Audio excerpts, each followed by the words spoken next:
Yo, another episode of Shootout Podcast. This episode is in tribute to my mother-in-law, Dorothy Cater. R.I.P. Ms. Dot. I love you. Let's go. Let's go.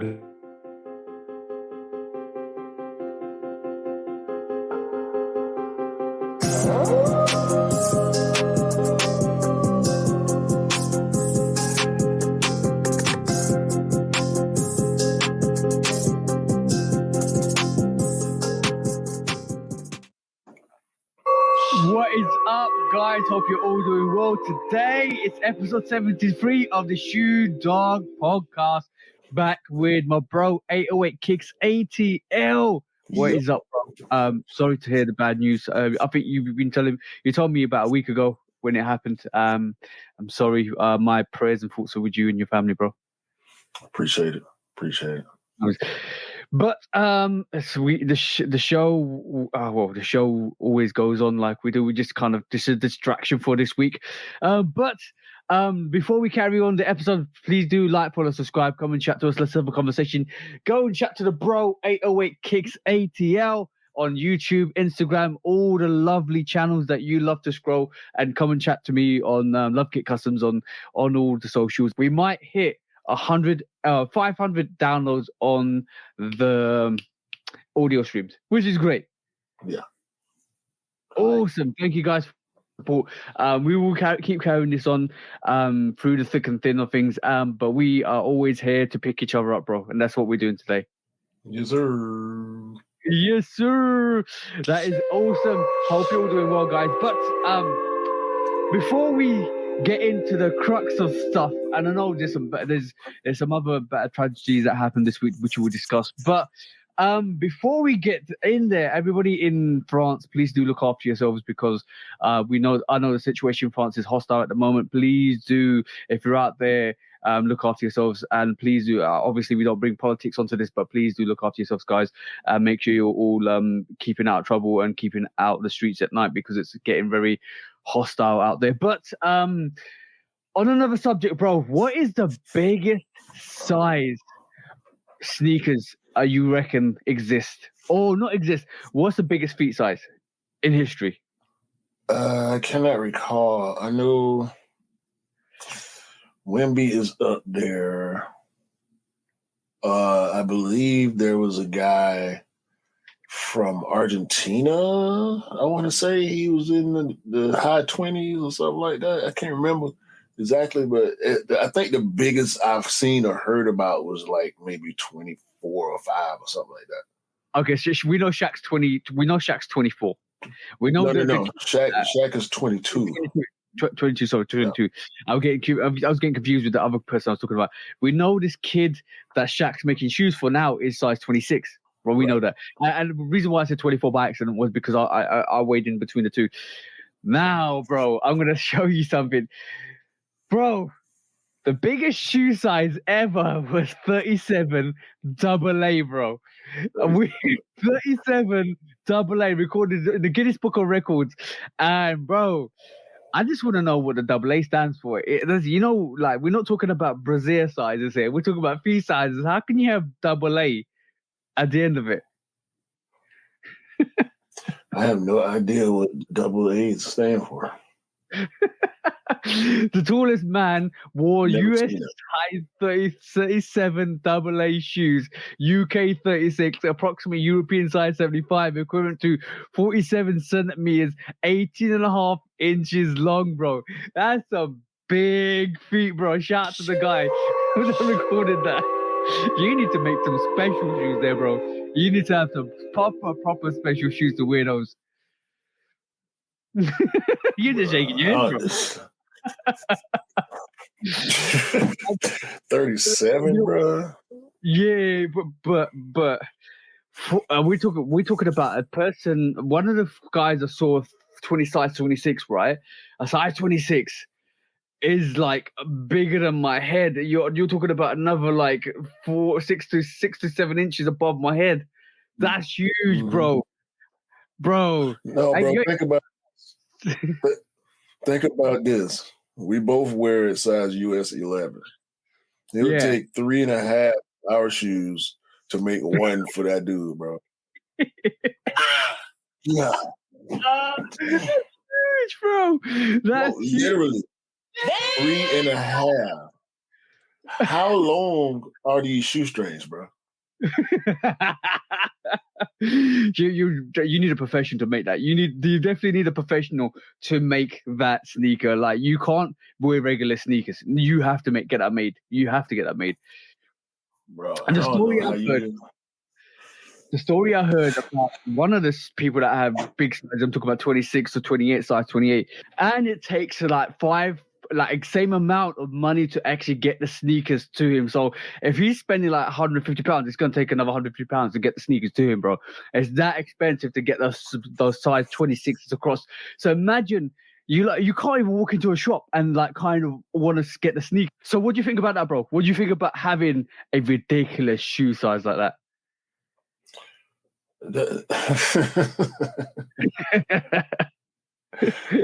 Bro, that's got to be one of the most difficult existences, because there's so many other things that's going to be affected by, like, you're driving. They don't make cars for people that wear almost size 40 shoe. You know what I'm saying? Like, the thing is, the guy's 6'8". The guy that's size 26, who's 6'8". And then when he's sitting down, bro, it just looks odd, really odd. But yeah, it's crazy feet, bro. That's like having huge feet. I feel I'm just blessed. I'm a size 10 UK, size 11 US that I can get sneakers. yeah, I don't envy that situation. People with bigger feet give me grief all the time because I was size 11, and I'm like, bro. This stuff be hard to get in every size. Y'all act like, I mean, true enough, the bell curve gives y'all a little bit less opportunity than we have, but it's still difficult because our size is more average. That's why the bell curve is designed like that. So I think the odds are pretty similar as far as us trying to get our size to wear. Not from a resale perspective, but from a consumer perspective. I feel sorry for Cam, who's a size 13, size 14, because I thought his size was big, but yeah, size 26. Bro, like, you're talking 40 centimeters upwards. That's hard to get, bro. Hard to get. That's near impossible. So yeah, shout out to the guys that actually average size and are lucky to get sneakers, because I feel sorry for the guys who are actually bigger sizes and they can't. They have to get their sneakers specially made, otherwise they'll never be able to get a retro Jordan. Do you think this company should allow people to open up to kind of maybe design some sneakers above the average shoe size so they can get sneakers for themselves? Yeah, but I don't know how much sense that would make. Because it wouldn't be the same, the tech and all that stuff. So it's just a bad situation to be in general. Yeah, let's not even talk about how much extra materials you're going to use in the sneaker to actually manufacture it. Yeah, that's just ridiculous. All right, swiftly moving on. Zion is Zion news keeps coming up and up and up every week, bro. I think is that his alleged porn star girlfriend is now potentially saying that she's pregnant. So that's come up. Maybe, I don't know if it's cap or not. That's allegedly. Let's just put that way. She's put something on social media. But yeah, bro. I never want to be in that situation, bro. No, man. She been going crazy. She got blocked on Twitter. Not blocked, but suspended on Twitter. Yeah. And here we go with pregnancy. She's showing this pregnancy test on Instagram. It's like, bro, just stop. Just stop. It's not gonna ever look good for you. Then there was the supposed her getting Zion's name tattooed on the side of her face. It's like, come on, man, you're doing too much. You're doing way too much. You're ruining your chances with other people. There's gonna always be somebody that'll go for it. Maybe somebody that's not aware of all this stuff that's going on. But whoever does get with her, if they're not aware, they will be made aware by people that's around them. Soon as somebody find out what she been up to. That's a huge red flag, bro. Especially, you don't know and you end up getting serious with this chick and you find out through somebody else or just by, chance. No, man. Yeah. Cause and then you scared to leave her because now you don't know if she done recorded you. You don't know if she done, pulled a flim flam move trying to get pregnant by you, because she ain't messing with nobody that ain't got a lot. Yeah, I'd advise if you know anybody like this, stay away from people like this, man, woman, anybody person, any person like this. Doesn't matter your race or your gender. Just stay away, stay away. Bro. I'm glad you brought up Zion though, because he was at the K54 tournament. Was he? And he looking like he been in the gym. Oh, that's a good thing because remember we talked about distractions last week. It's good to get refocused, re-healthy, I always say in my reviews, make sure you look after yourself both mentally and physically. And this is the prime scenario of looking after yourself both physically and mentally. It's important that you look after your mind and body and soul, because basically that's the three elements you need to kind of be on point to keep like pushing and succeeding. Because if one of those trifectas is wrong, it doesn't work. It doesn't work. If you're mentally not there, you won't be focused. If you're not physically there, you'll find it hard to kind of keep the energy levels up. If your soul's not there, you don't want to do enough. You won't want to do anything. Yeah, bro. So, and I'm so tired of the Zion being out of shape narrative. Yeah. So when I saw these couple of videos from K54, they're a good follow on IG too. Because they post a lot of the happenings at the K54 events. But he did a dunk assist in the dunk contest, and he had to stand there in the middle of the court with the ball behind his head like this. And I said, okay, that's the Zion I want to see right now. He looking slim. He looking slim. He looking in shape. You know what I mean? I ain't seen him walk. That's always been a telltale sign with Zion because we know he walked real hard. So I want to see what he's looking like on the court, man. Hopefully we'll get to see that before the season. You still think he's going to be with New Orleans next year as well? I don't know because a lot of dominoes falling now. We still don't know what's going to happen with Chris Paul, whether they acting like they're going to keep him in Golden State. I don't think that's the best move for him or them. But Damian Lillard just asked for a trade. Oh. Yeah, so. Oh, it's getting interesting. Zion could be on the move too. Sheesh. Damn. Where would you like to see Zion? In Atlanta. Oh. For selfish reasons, yeah? Yeah. I thought so. I mean, we traded John Collins last week. I was very disappointed about that. But I kind of understand. They've been talking about getting rid of John Collins for the past couple of years. A lot of teams are always interested in him, which always gives me reason to believe that he's always been on the trade block, like for the past few years, because it's every other week is another report about this team, John Collins, blah, blah, blah. Like they gave him his money. And his production been steady. I always liked him because, he one of them athletic power forwards that jump high and dunk on people and all that. So, but they sent him to Utah. Don't nobody want to go to Utah, bro. That's how I know the Hawks were mad at John Collins. And he was probably mad at the team too. Not the team, not his teammates, but management. But he had issues with management. They had issues with him, and based on the fact that they sent him to Utah, I think they tried to do him a little dirty on the way out. Yeah, it sounds like it's all no bad blood all the way through, and that no love lost there at the moment because it just looks like they just wanted to get rid of him and he wanted to go. Yeah, so I hated to see that happen because he's one of my favorite players on the team, but I can still root for him. I would never root for the Utah Jazz, but I'll root for John Collins. Sheesh.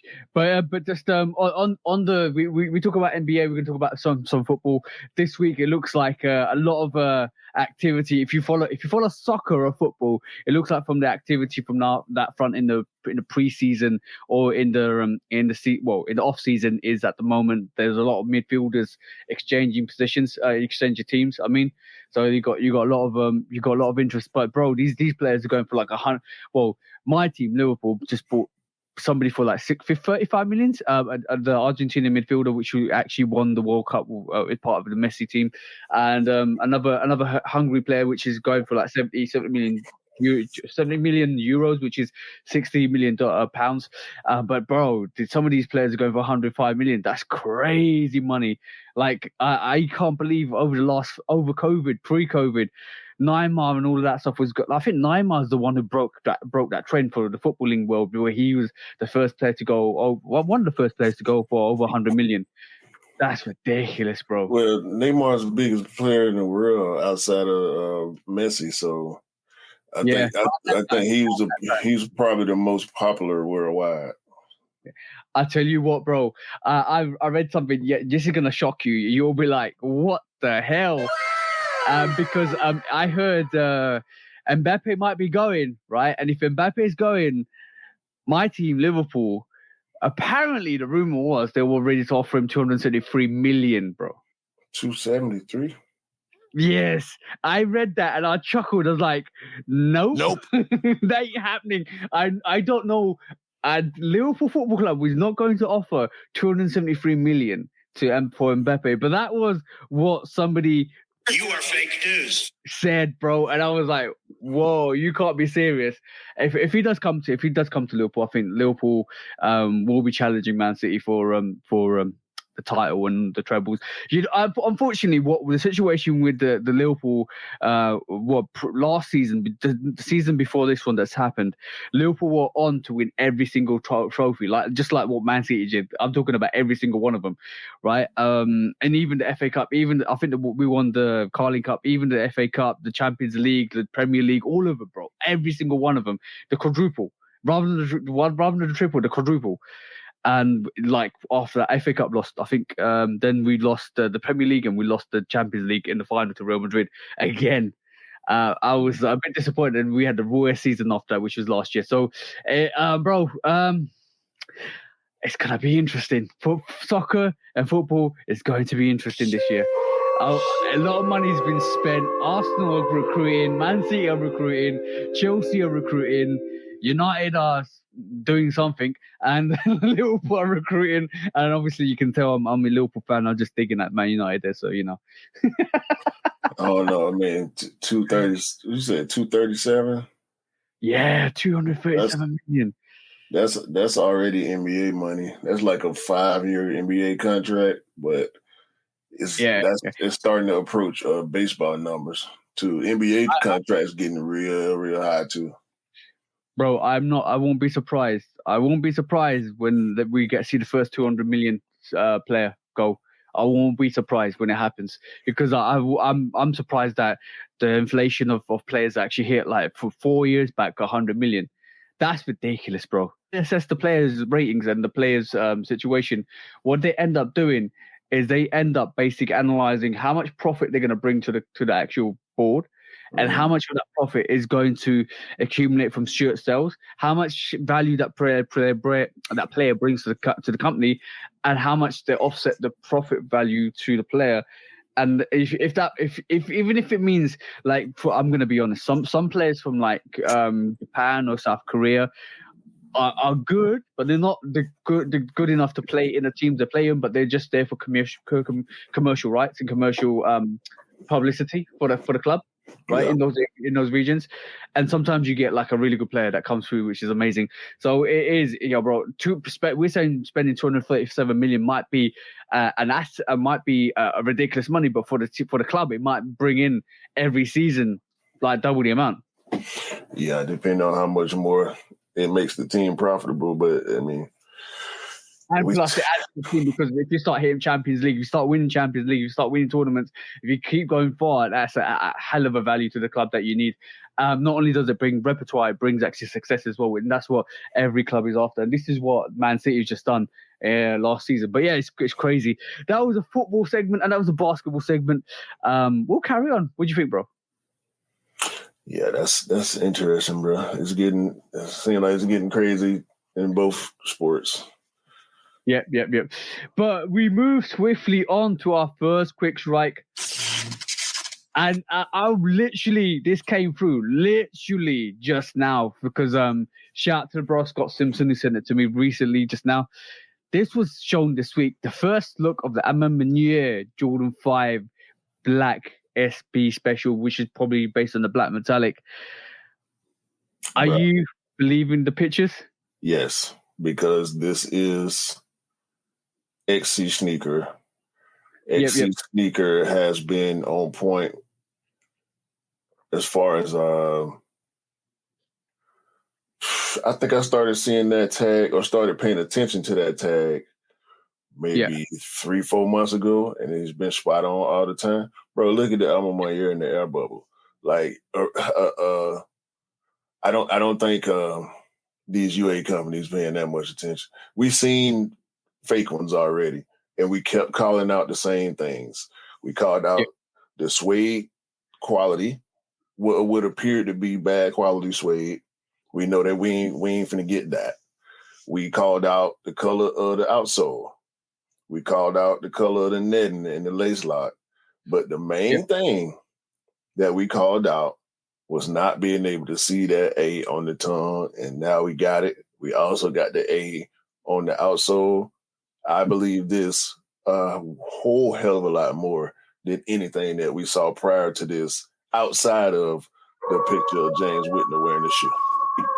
Yeah, and you know what? Have a look at the bottom left picture.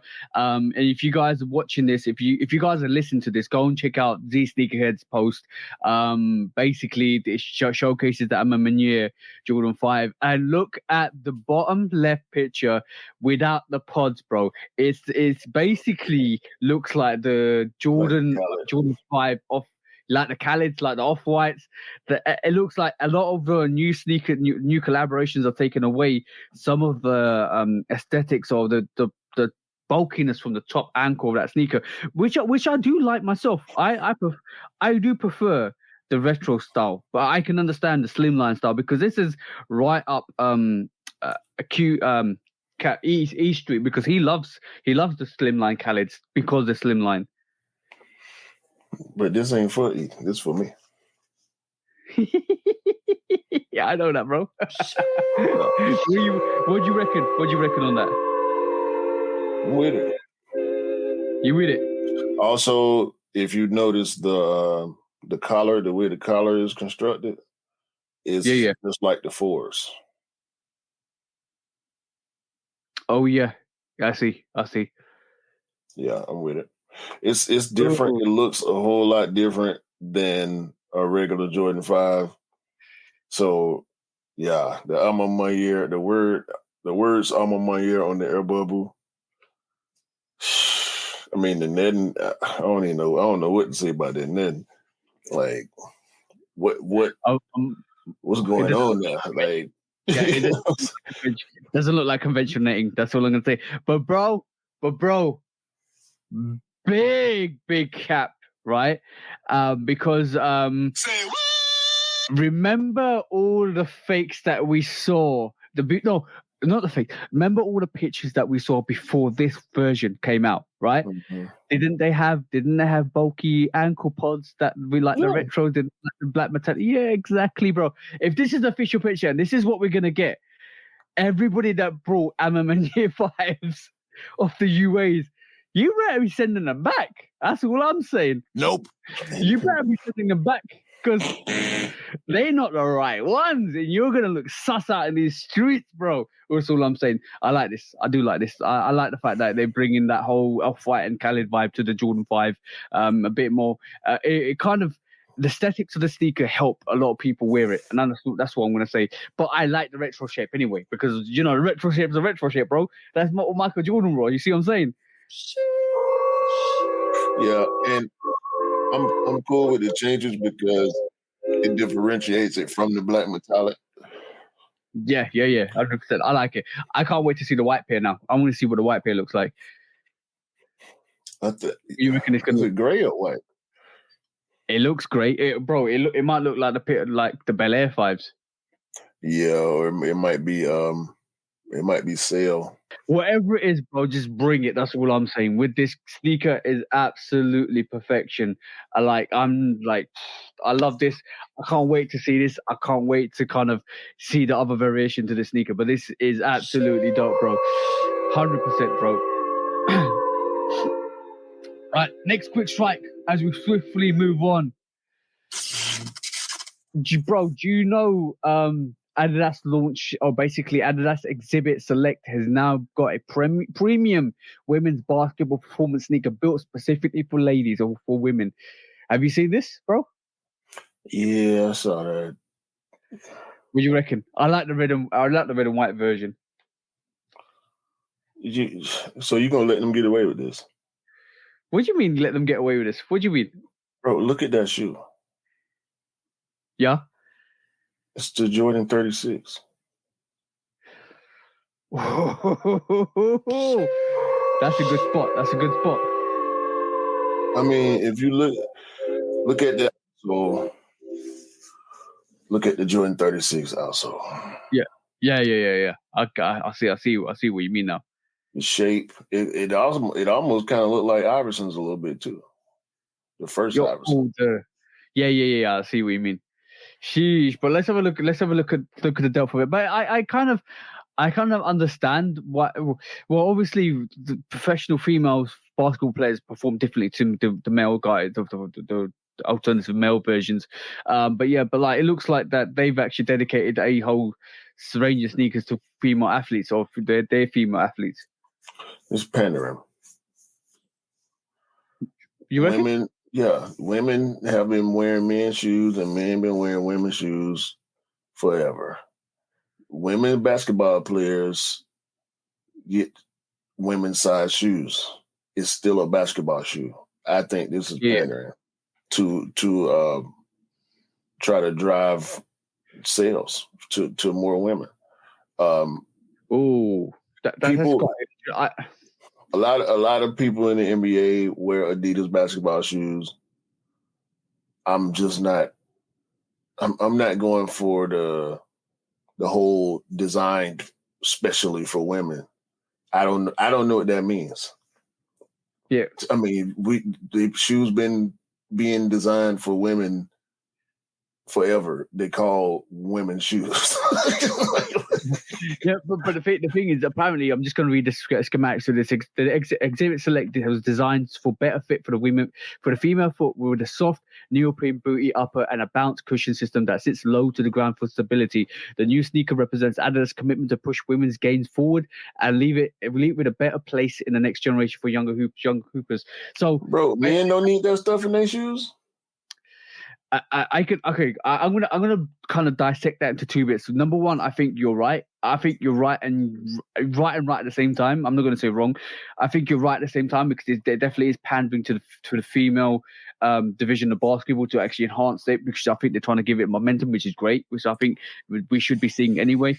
But also, I do feel like men's basketball sneakers are probably more cushioned because of the impact force that they get. I think maybe potentially female sneakers. Some female basketball players don't need the same amount of cushioning or cushioning to kind of give it that extra padding, because it means that they want to sit low to the ground. Maybe it's just like, bro, we know every basketball player is different. We know Zion's kind of setup will be different to LeBron, to Kobe, to Michael Jordan's, or even to like or to Kyrie's and all that stuff. So basically, it means that every significant basketball player will need different tech and different kind of specialized sneakers for them.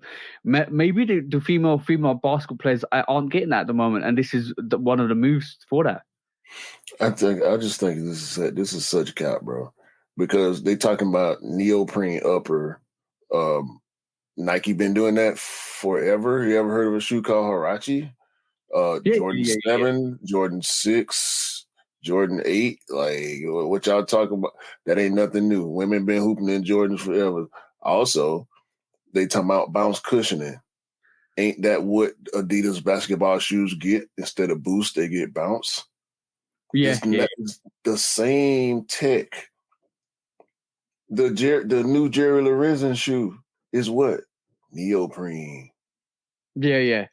Bro, I was having a good look at this. Yeah, and I think you're 100% right with what you said, because basically it's like it's bro, kind phone posits got neoprene in them, bro. Like, what are we doing here, bro? We've been doing this since the 90s, dog. We're making this Jordan made a women's shoe. Everybody made women's shoes, bro. Reebok made women's shoes. What you're saying is pandering to accept, to kind of bring some light, and maybe just to get a sneaker out of the whole situation, possibly. It's cap, bro. Besides the fact we talk about professional athletes, they don't have the same shoes that we buy. All these shoes are specially made. And this is what I was referring to. Like all the athletes get this sneaker specially made. The signature athletes, they get all their stuff specially made for their foot. But how many of these female basketball players are signature athletes for the brands? I know there's a couple out there. I mean, are these 4 women that we're looking at right now Adidas athletes? Possibly, yeah. That's Candace Parker right there. She the only one I recognize right up top. Yeah. We know she arguably, I mean, she one of the greatest WNBA players ever play. She been wearing Adidas. She been had her own signature shoe for a long time. Y'all ain't make her shoe special. Y'all just not doing it. Come on, man. I can sense some cap there. I can definitely sense some cap there. 100%. I feel I'm tending to lean towards what you said. I agree with what you said slightly. It's just marketing. It's just marketing, bro. That's the one. 100%. But yes, I want to see how these perform and how these differ to the regular, to the other men's releases. But basically, I want to just basically see if these are going to actually suit well, if they perform well. I do like the aesthetics. It does remind me of, like you said, a lot of other different variations of basketball sneakers that we've seen previously. But yeah, it's good to see. If it brings some shine onto the women's basketball league, that'll be absolutely amazing to see anyway. So I'm not kind of against it. But yes. Yeah, but that outsole design is a straight rip off of the Jordan 36, bro. Oh yeah, I see it now. The more you mention it, the more I look at it, the more I can see it now. So yeah, sheesh. oh! By the way, guess who debuted the Jordan 38? A female WNBA player. Oh yeah, I remember that. A female WNBA player. Obviously, she wasn't female. It a couple of months back?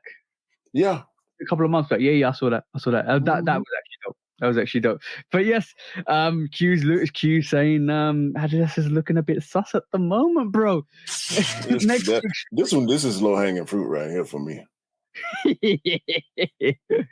Oh damn! Next quick strike is basically the K54. K54 tournament's happening when this weekend at like on the second and yeah, on the time of recording. So it looks like let's have a quick look at some of the sneakers we've already seen the Jordan 1 low. I know your thoughts on that already. You don't like the fact that it's not a OG cut. It's a retro, which is not as the same, but you do like some of the aspects of it.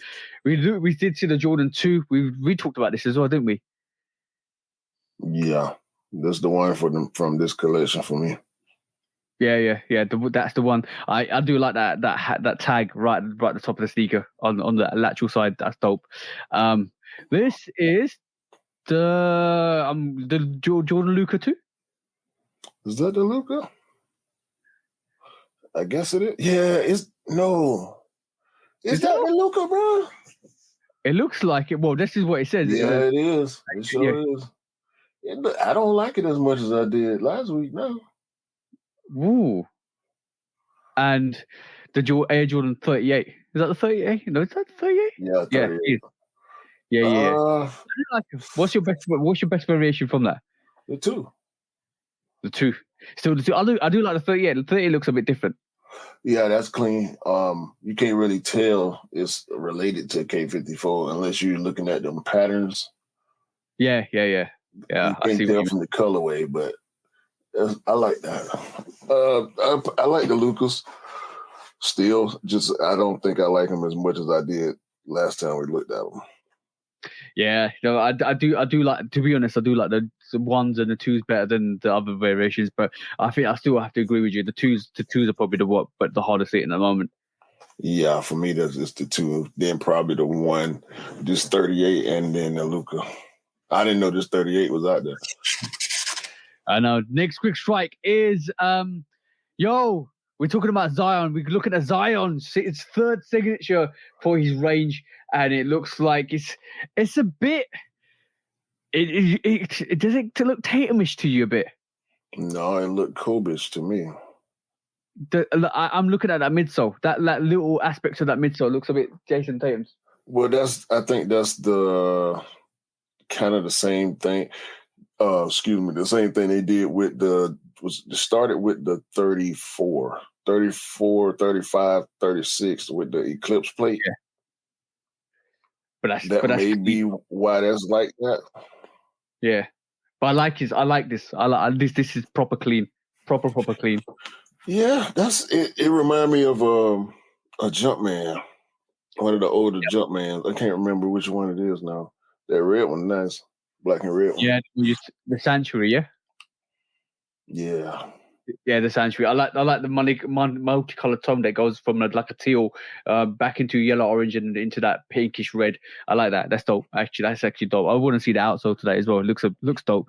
I like this 3rd variation of the Zion sneaker. It definitely does look dope. I can't wait to go. It's so different from the 2, bro.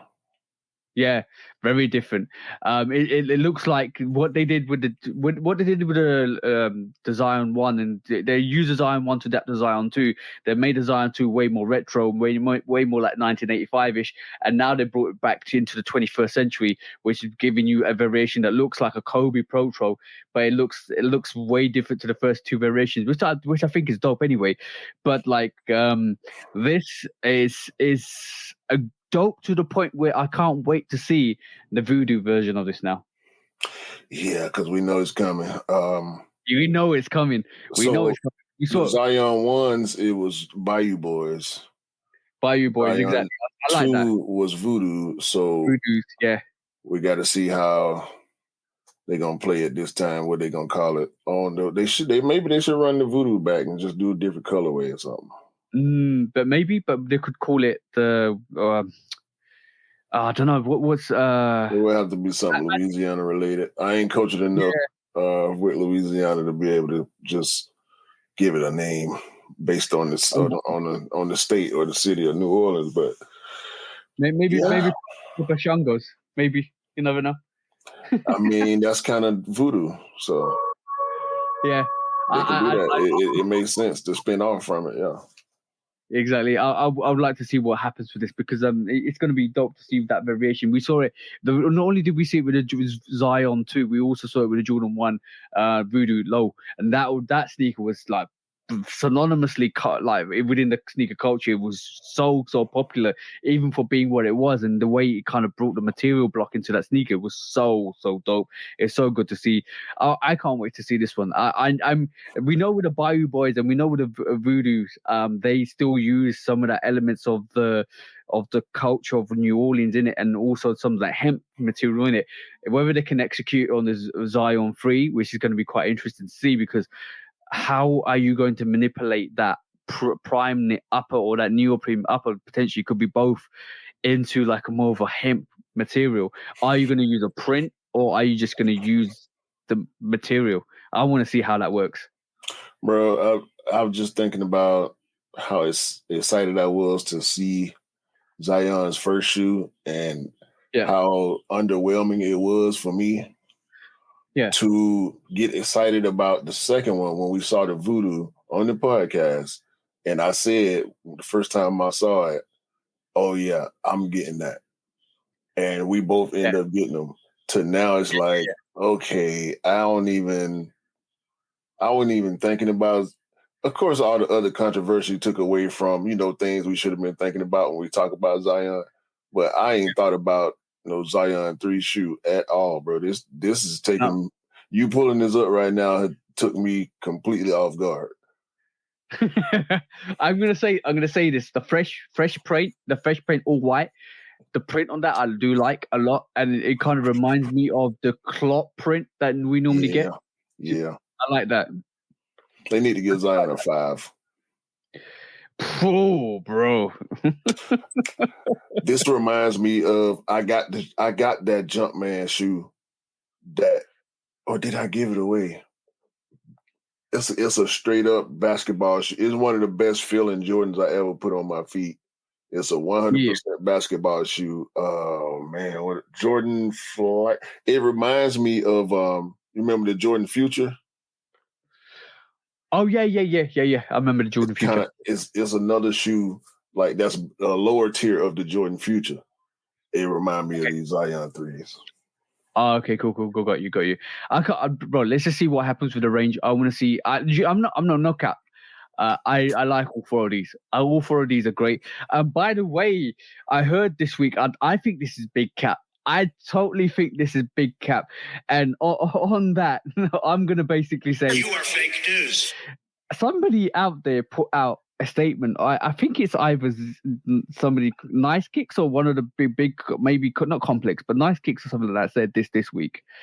It seems like Jordan retros are being outsold by Jordan basketball sneakers at this current moment in time. Yeah, I saw that. I can believe it. You can believe it? Yeah. A lot of people play basketball, bro. I was about to say that. Probably a lot of people play basketball, but I see a lot more people wear casual Jordan retros than I ever see them wearing anything within that 31 upwards range. How often do you go to the basketball court? No, I'm not talking about basketball. I'm talking about casual streetwear. Now, I know it's good to see. Like, you know what? This is probably a mark of success for Jordan brand, because what they wanted to do was with this new range. I'm talking about the Jordan Zions and the Jordan 31s upwards and all of that stuff. They wanted to kind of pro-show the old retros and make them more basketball friendly for the new users. And obviously we've seen that. Obviously we know the hysteria behind Kobe's and some of these Kyrie's, because the basketball people want to wear more of those sneakers, or the basketballers or hoopers want to wear those sneakers. But if the Jordan brand is fulfilling that line, it's good to see, because it means that they're still successful within what they're designed to do. Right, it's like 1 through like 23. Maybe 23s and 21, like maybe some of those can still be comfortable nowadays versus these new basketball sneakers. But bro, and people who PJ Tucker do it. He in the NBA. He hooped in off-white 5s. He didn't hoop in all type of. He hooped in Don C2s. You know what I'm saying? He didn't hoop in Victor Cruz trainers. So it can be done at a high level, but that ain't what it's about. For me, if it was me, I probably wouldn't hoop in none of my retros, bro. I hoop in them Zions. I hoop in them shoes I was just talking about, them Jumpmans I got in the garage somewhere. That would be my hoop stuff. My hoop stuff is my hoop stuff. My fresh stuff is my fresh stuff. And basketball is a worldwide sport now. So I can see how hoopers that I don't believe every basketball player that buys basketball shoes buys casual, retros. No, No. That's probably you're probably spot on. There's some people that buy specifically, like some people buy and like people might buy NMDs and 350s and then ball in like new Jordans, like 31s, 32s, 33s, Yeah. all of that, 34s, Zions. I can understand that. I can totally understand that because obviously that like where Adidas doesn't really have a competitive basketball range in their sneakers. So they do have a Well, they range. do. Yeah, they do. Harden and Dame and like these guys, Donovan Mitchell, they sell shoes, but they just not selling as many basketball shoes as Nike and Jordan. And that's what I'm saying. But like, when you think about it, you got Giannis, the Jokic, you got Kyrie, Well, you got Jokic wears GTs, so yeah. he don't have a signature sneaker. But the GT, the Nike GT line is their forefront basketball shoe line now. Like Yeah. ain't no more flight, ain't no more force, it's GT now. Everything is GT. They got highs and lows, and everybody is singing to the heavens about how great them shoes are, bro. How much hype has Jason Tatum had for these sneakers recently? You know what? I'm gonna take back what I said about Jason Tatum because basically I know he was capping. I know he did all this mischief and all of that elusive stuff that he wished about his sneaker when it got shown, it got leaked, and he said it wasn't the right sneaker. We know that. But let's just be honest. Like the marketing behind that sneaker is excellent because now it's kind of like I like the pink, the salmon pink version. Talking about the ice cream or whatever it is. Yeah. No, And the marketing for that sneaker that Jordan Tatum won is dope. I like it. I like it a lot. okay, I don't. I'm still. I'm waiting on this Tatum one to be over. but on sneakers, on retros, please, somebody give me these red suede Jordans. I want these red suedes, bro. They need to release this Jordan 21 red suede again. I just need still mad about the year the rabbit 23s. Hey, our next quick strike, moving swiftly on. Yo, bro, this is excellent news. I'm gonna put a round of applause for this for Nike brand. Basically, relaunch of Kobe sneakers in total. The 24th of August, we're gonna see a whole load more Kobe sneakers come out. And it looks like they're relaunching the Kobe line, which is going to be excellent for all the Kobe fans and all the Kobe ballers that wear Kobe sneakers. That's excellent news to hear. I'm seeing a lot of variations. I'm seeing Pro Tros. I'm seeing reverse Grinches. Yo, bro, this is going to be a great day. It's going to be exclusive to the US. I know this already. I don't think we're going to see anything in the UK or the EU, but this is great news, bro, because it just means that from Mamba Day onwards, more Kobe's are coming. Yeah, hopefully. This is going to be the new dunk. If this happens the way that I think we both thinking is going to happen, it's going to be the new dunk, meaning resellers are going to thrive on these Kobe's. Resellers and botters are going to thrive on these Kobe's. Yeah. But Kobe's expensive now anyway, because I think if you really think about it, Kobe sneakers are a requirement for ballers. But because they haven't released as much over the years, it just means that people pick up Kobe's and there's so much resale value to these, unfortunately, because obviously it's a Kobe, bro. Well, the resale took a hit, just like everything else did. I recall seeing was the Bruce Lee's, the white Bruce Lee's. They were $2-something at one point. Like the more solid, the GGs and bro, the gold ones. The Bruce was it? No, not the Bruce Lee, not the yellow Bruce Lee. The gold and purple Kobe's, the undefeated. Oh yeah. I saw a pair of those for like $250 somewhere. It's going to pick up again. The alternate Bruce Lees that you said, they're dope. I've seen them in hand. They're absolutely fire. Yeah. But yes, it's good to see it. I can't wait to, oh, bro. Only one thing us Jordan heads really want is for the brand to bring back the 8 and the 3 as a pack and release it. And if that happens, that'd be magical. But I don't think that's ever going to happen because obviously that sneaker's iconic, bro. That actual release, not his name, release that combo, that 8 and the 3, bro. I mean, it's possible, bro. We got Raging Bulls, Thunders, and Lightnings, so it's possible. Yeah, but that's every sneakerhead would love to see that. Every sneaker would love to see that. Yeah. But that I like the way you said that. Raging Bulls, Thunders, and Lightning. Yeah, we got those. We never think we was gonna see those again. Oh yeah. Nobody thought. Well, we thought maybe the Thunders. We thought, but not the Lightnings. Lightnings is because Thunders already came out before the third retro this year. Raging Bulls was a pack sneaker. I can't wait for the other pack that's free to cut pack of that Raging Bull to come out the 5. That black variation of the 5 was dope as well. Bro, there's so many good packs out there. Jordan Brand just need to bring some of these packs back again because I reckon we'll buy half of them.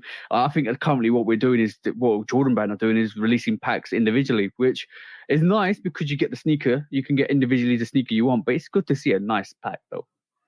Yeah, it don't matter as long as they drop it. I don't even care.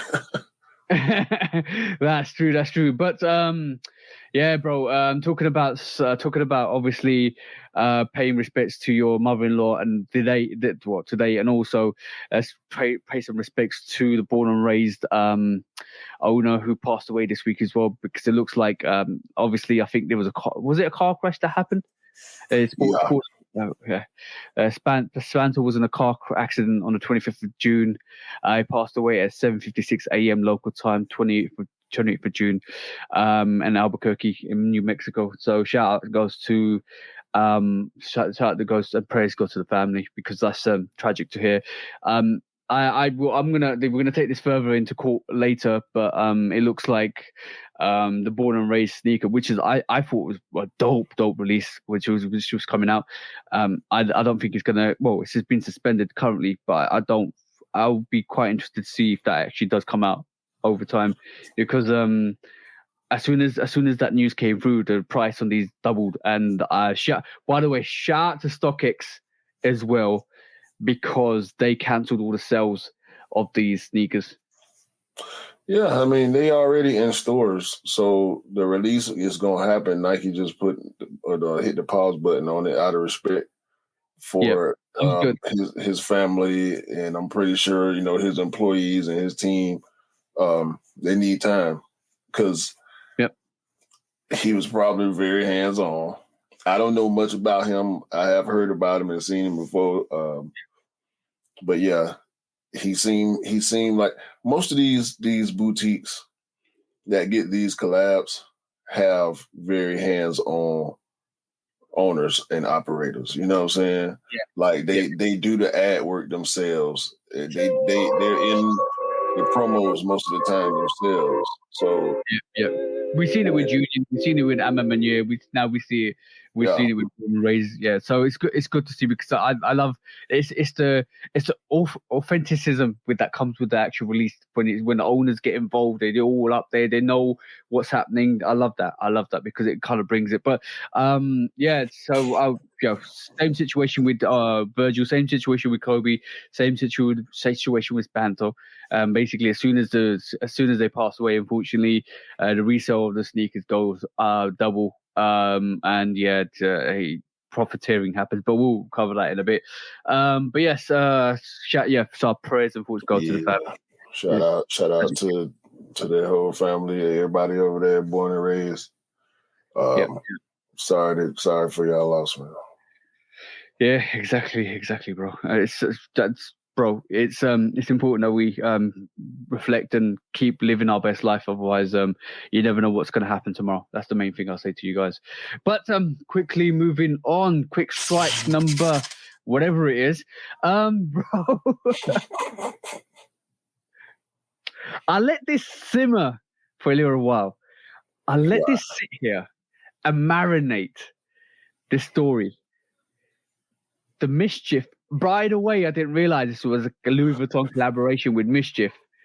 Before they did the Crocs collaboration, right? Or at the same time they did the Crocs collaboration. The Mischief Louis Vuitton bag sold in Pharrell's auction. He's got Pharrell Williams has got auction house for more than 60K, bro. I'm not going for this, man. apparently. Bro, this is. I think this is Mr. trolling us. You reckon? Yeah. You still reckon, bro? Somebody bought it for 60K, bro. How you? Who? Prove it. Well, I want to see the documentations because obviously it looks like it was basically Show me a picture of the bag, bro. This is the picture. This is the picture I was talking about the other week on the podcast. It's a picture, and guys, if you listen to this, go and check out just Google Mischief smallest microscopic bag, and you see Mischief have provided a photo to go with this article showing a microscope zooming into the 0.3 millimeter bag.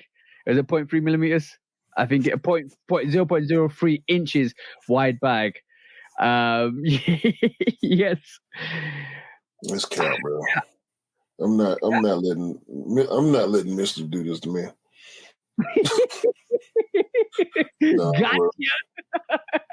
No, I'm not going for it. I'm sorry. Q's like not this time. Not this time, bro. If it's true, I want to see the evidence. Let's just say that. But yeah, shout out to Mischief and always causing these problems in the streets. Bro, they are crazy, bro. Like this, no, it's not. I'm not believing it, man. But talking about Mischief, right? And by the way, next week's flight, right? Seth freaking Rollins wearing the Mischief BWD on, I think it was Raw last week. Shout out to Seth Rollins because this is crazy, bro. This is crazy. That shoe is just so goofy. I have yet to see anybody wear it the right way, quote unquote. Oh yeah, because the white toe is going to be the right way. This is we've been worn backwards, like we discussed, because it's orange high, white low, which gives it that look for a not conventional sneaker. But a lot of these people wearing it the opposite way. I think, you know what? Shout out to the WWE superstars out there because they like Raymond Reigns, the Bloodlines, all of these Roman Reigns. Roman Reigns, bro. Raymond Reigns. That's the one.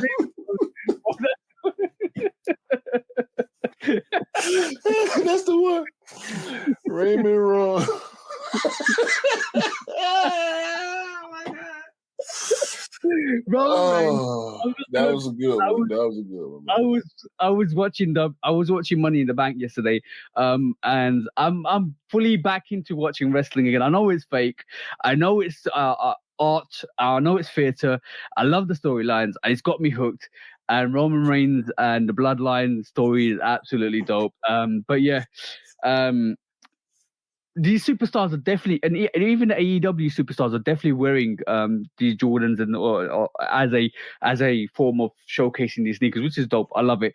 Shout out to Mischief and Seth Rollins for coming through with the Mischief sneakers and representing some of the sneaker game in the WWE. Shout out to them. Next quick strike is racing unveils, or the NASCAR unveils the Chicago 23XI racing car, bro. This is dope, bro. With the Skyline, classic Skyline feature and the 45 on the side. Bro, I like this. Look at that sneaker. I was about to say, look at that sneaker. Look at that shoe car. Why is it 45 though? Bro, I just think it looks dope. But that 45 is probably the number of the car for the actual drive. It could have been 23. But yeah, that's dope, bro. Look at that skyline effect all over the upper of the actual car. That is super fire, bro. So I wonder if this is like is this official? Like he's got a second car or something, or Yeah, like 'cause I don't keep up with none of his NASCAR stuff at all because I'm not a NASCAR fan. no, So, it's just a special show car inspired by Michael Jordan's iconic Chicago skyline photo ahead of the NASCAR Grand Park 2020 street race. So, yeah. Well, that's the thing. So if it's not a legit NASCAR, it shouldn't matter what number you put on it. Just put the 23 on there, bro. Okay. maybe. I mean, because I'm thinking about theme wise. This is the ad for one of the ads for the Jordan 1. He was number 23 then. Mm-hmm.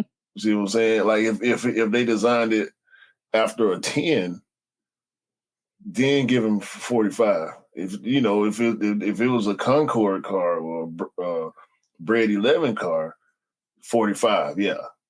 If it was a Space Jam, yeah. But yeah. I'm just thinking about the number correlating to where he was in his career. Yeah, but I think it's more associated with the driver number rather than the actual sneaker. So I think I can understand why they got 45, otherwise it just get confused with the driver. It's a show car for the driver number. So 45 is probably what he races on, so he kept it 45. But yeah, dope kind of concept to the actual NASCAR. It's good. It's good to see. Definitely good to see. Cool. Jordan Brand doing what Jordan Brand does best in the sporting world, and now going to NASCAR. Right. Next up, you're gonna love this one, bro. You're gonna love this one. Ray Allen's Jordan PEs. These are fire, bro. I have to. What one have you got your eye on? I have to look at these with a grain of salt because these are all Celtics themed shoes. Yeah. I had to bite my tongue to even get the Lucky Green ones this year, but I can't rock with none of this, man. None of this foolishness. Really? No, because you're not into that Celtic colorway, bro. I hate the Boston Celtics. I hate them. Oh hell no! So I can't go along with none of this, man. Oh, damn it. I was about to do this to you, bro. So lose, choose, or dump. Well, do it to yourself then. Okay, no. Not in this colorway. Not in this colorway. We keep saying green is the colorway for this year, right? So what are you choosing? Lucky Green 1s? Lucky Green 3s? Or Pine Green 4s? Lose, choose, or dump. Because we were on the theme of green anyway, with the Ray Allen Celtics colorways. Don't associate them with the Celtics colorway. Are you choosing the Jordan 1 Lucky Green, the Jordan 3 Lucky Green, or the Jordan 4 SB Pine Green? You already know I'm choosing the 4s and I'm dumping.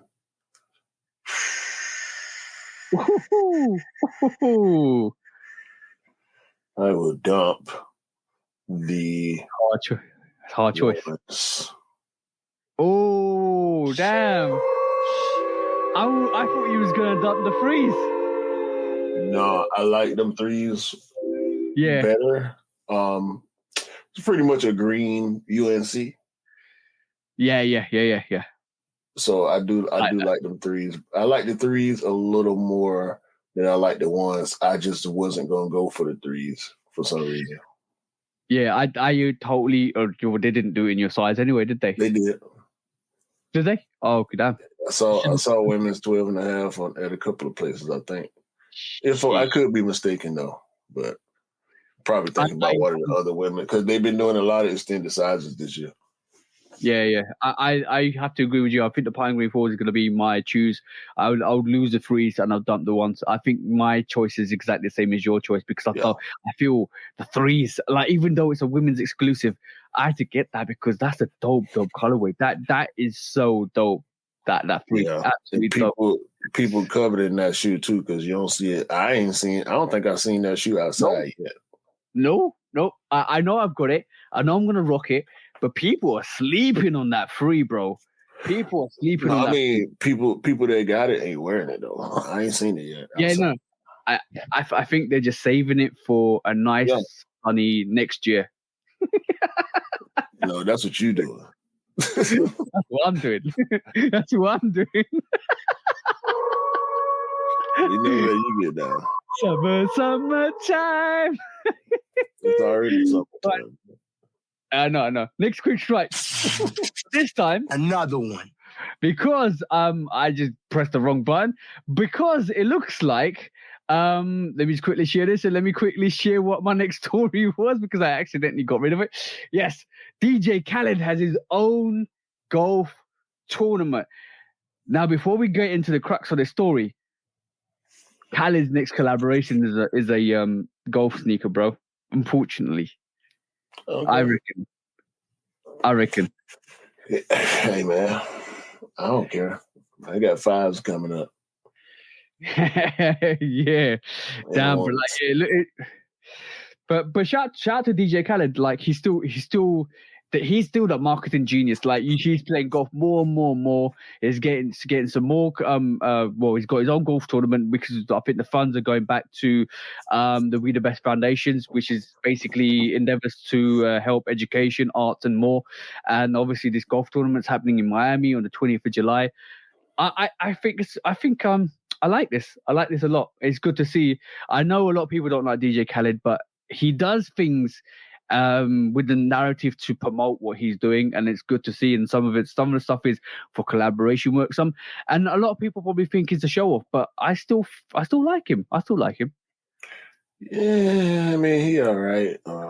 He's still putting out dope albums. So as long as I can go listen to the album and I still can like the music, I'm still. It's hard for me to say rock with Khaled because I don't necessarily rock with him. But it's kind of like I said last week when we was looking at him with the Royals on. We have to be able to believe that he is, because he been Khaled like since he popped out with T-Pain and Ross and all the hits back in the day. He's Fat been Joe, that Terror Squad, right. Yeah. He's been that guy. So to see him transition to where he is now, being as influential as he is in the sneaker game and brand deals. By the way, because he's doing a golf shoe, or he may be doing a golf shoe, don't mean that we won't get another proper casual collab. Because when you look at Eastside Golf, they dropped like 7 golf shoes in like 3 months or something like that. But we also had a 12 and a 1 and a 1 low. No, the one was a golf shoe, the orange and blue, white, orange and blue. Yeah. But we got the 12 and the 1 low. Okay, cool. Since you said Eastside Golf, shout out to Khaled, by the way. Shout out to Khaled and everything he's doing, because at the end of the day, we've still got to recognize excellence. We've still got to recognize like the push of greatness. And even though you don't like Khaled, he's doing a lot to kind of promote the Jordan brand and himself, and kind of give us good stuff that we win. And I'm going to say the Khaled 5s last year was one of the hardest sneakers to release, and it gave us something magical. And that's what I respect him for that. I definitely respect that. Well, you know I respect him.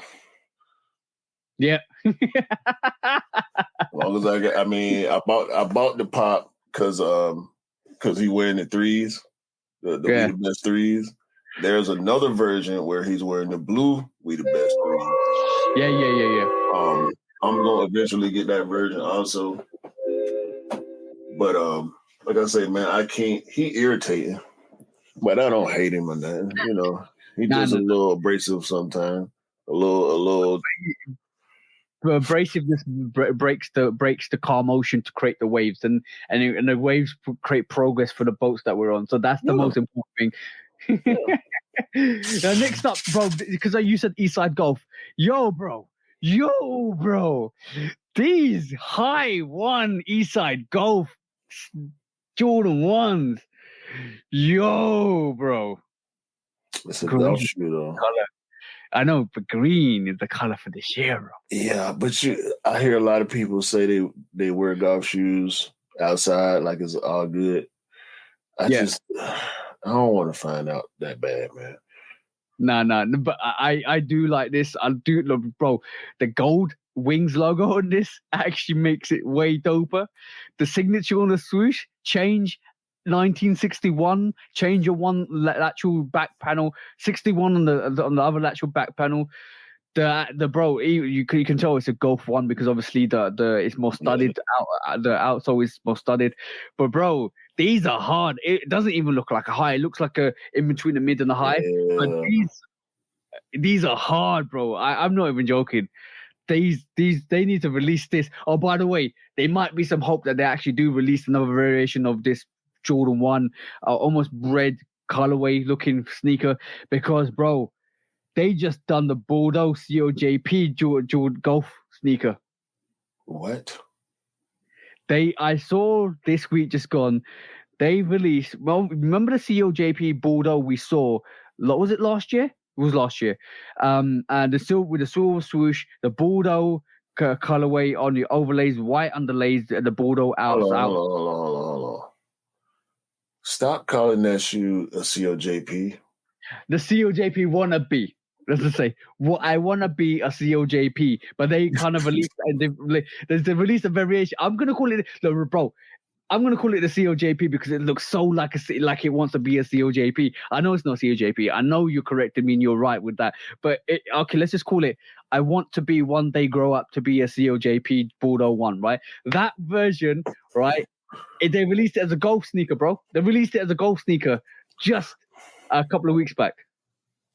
This is COJP, bro. There's a big difference between this and that gorge green and that Bordeaux. There are differences. Are we going to call it the Bordeaux with the silver swoosh instead? It's the Bordeaux 1. That's all it is. Just like the gorge green, it's the gorge green. The Bordeaux with the silver swoosh. Oh, by the way, Mythbusters. Did you know we found out something interesting this week? The COJP represents the URL that Nike used to use in Japan. And bro, I know what you're pulling out because it's on the back of the COJP. And yo, shout out to Release, because both you and Dale were able to get that sneaker in hand and to rock. But yes, guys, COJP, if you didn't know, it represents the old URL name for Nike in Japan, or the URL for the site for Japan. Yeah, if you look at the back of that actual Air Max 1 COJP, hard colorway. I don't know why a lot of people haven't jumped on that, but it does actually give a shout to the actual representation of that COJP. That's dope. Did you know that until last week? No, I didn't know at all until I opened this box and read it on the back of the tongue. I didn't know that. The more you learn, bro. It's excellent. It's excellent to see. The more you learn. Yeah, it made sense to me when I saw it, because I remember looking for COJP and I couldn't get no results. Because you know what it was? It's co.uk. It could be COUK. You know what I'm saying? Right. COJP. I thought it was a company. It's just something that Nike does. It's not a collab or nothing like that. Exactly. It's a soft collab. It's literally like doing a NRG. It's a series. Yeah, it's a series. Yeah. Next up, this is interesting, bro. Next switch, right? We're moving on. We're cooking with fire, because when we cook with fire, we come up with elements of something like this, bro. Because, yo, bro, are they releasing 2 Concords this year? Bro, I don't know why they did this. By the way, if you're listening to this, right, we know in 2023 we are getting the DMP Jordan 11s. If you know the DMP Jordan 11s, it's very highly motivated, highly enthusiastically undertaken and designed to look like the Concord 11s. And if you didn't know the Concord 11s, it's predominantly a white colorway, translucent blue outsole with the black pattern leather on the actual uppers from the basically midsole lateral all the way through, it's the iconic Jordan 11 Concord, and we know the DMP takes a little bit of tribute to that, and it kind of gives gold accents and a gold jump man. It's supposed to be stitched. Apparently, we've seen pictures of it not being stitched. I think they're fake pictures, but that's another subject.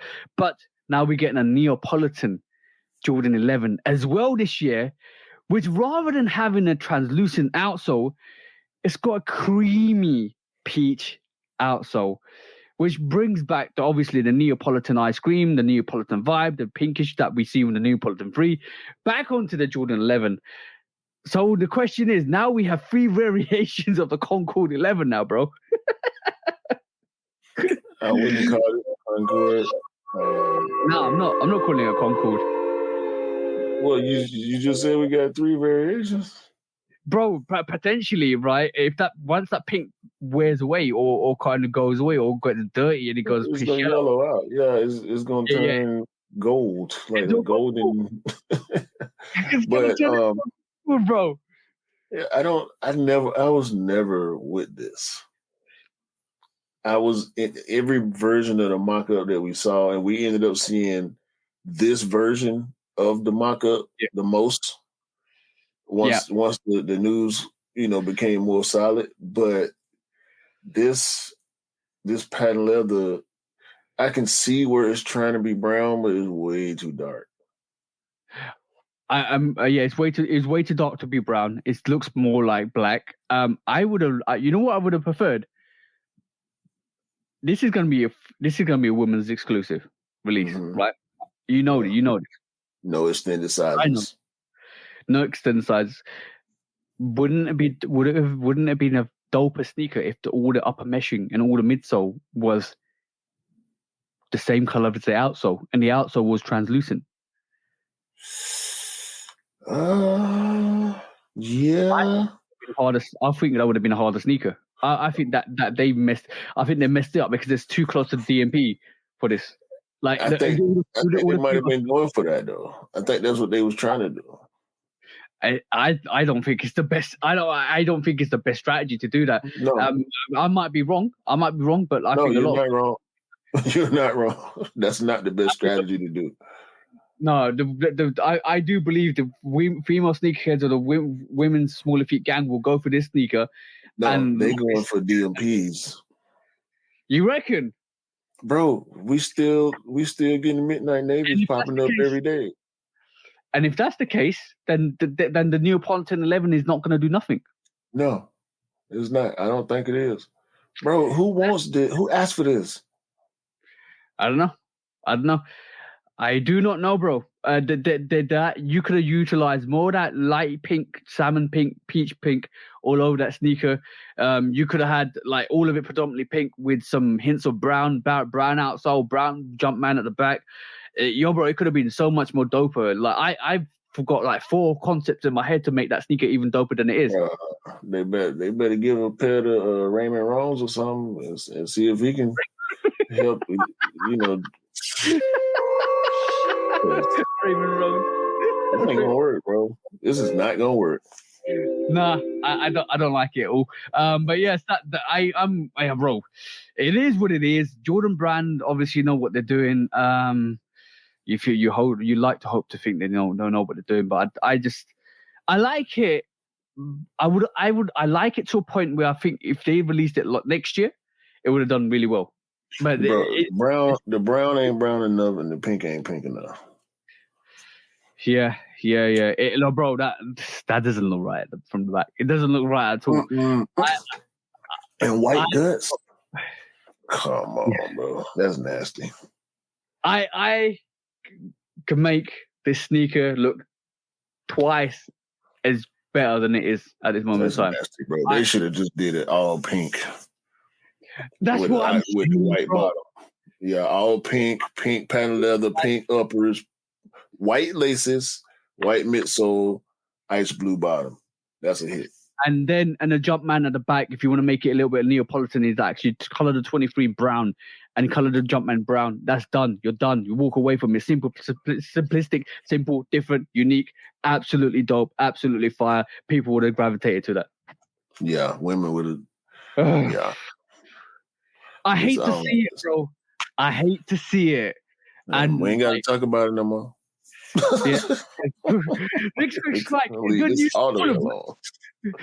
good news for all of us because it looks like the Jordan 1 UNC toe or black toe UNC, there's about 600,000 pairs, bro.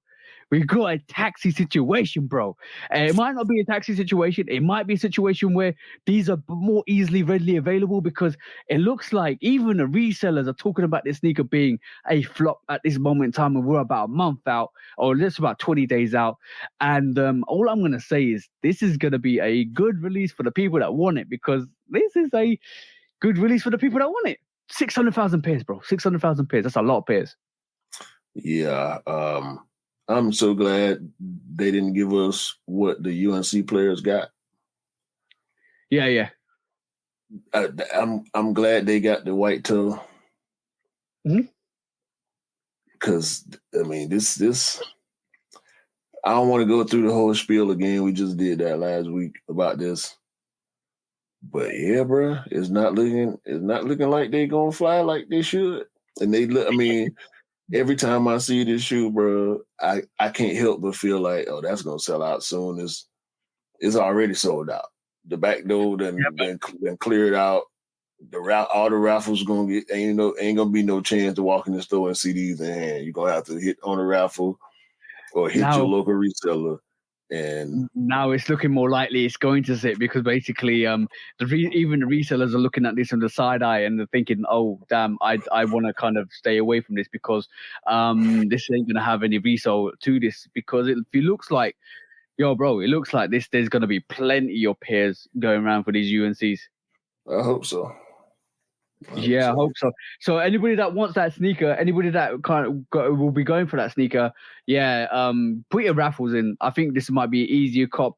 I think it will sell out in the same day because it's a UNC colorway. Because obviously UNCs do well, but I do believe that this sneaker will be a point where if you put in your raffles and you put in anything, you will be able to get this.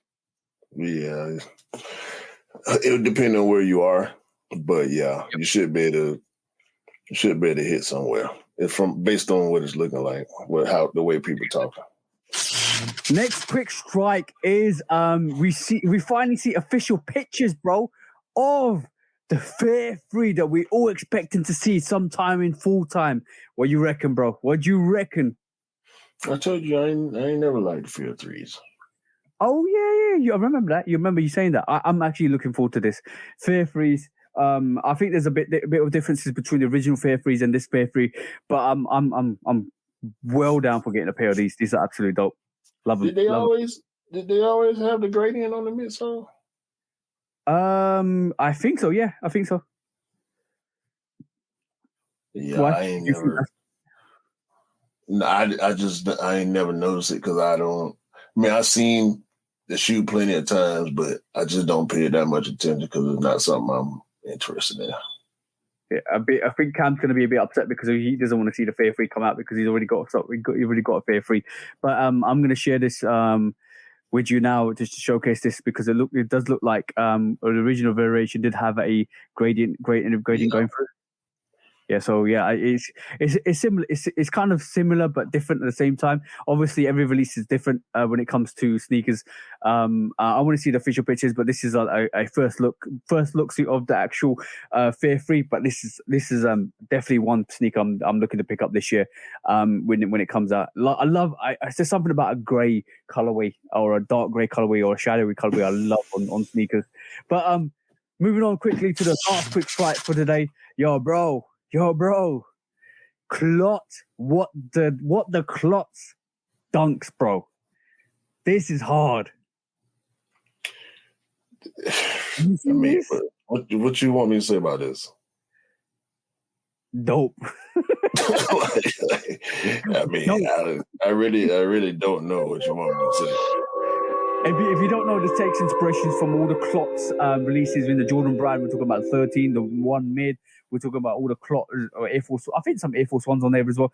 But yeah, bro, Air Max ones, Air Max ones, all of that, bro. It's super dope. I love this. If you want to have a go, they're gonna put the clear toe on them. They're gonna put a what? They're probably gonna put the clear toe on them. Yeah, I actually want to bring the official picture up because I think there's more pictures to this, which I'm going to bring up now. But yeah, what the clot is a dope sneaker. Bro, it could be another like a Ben and Jerry's kind of like uniqueness. Remember we talked about sneakers where they bring the range up, and then all of a sudden they release sneakers that were in that the range. This is the opposite. They've actually done all the sneakers and they've actually brought it all together into this one sneaker. No. It's the other way around, bro. This is the way it's always done. Really? Yeah, all the shoes come out and then they do the what though? Yeah.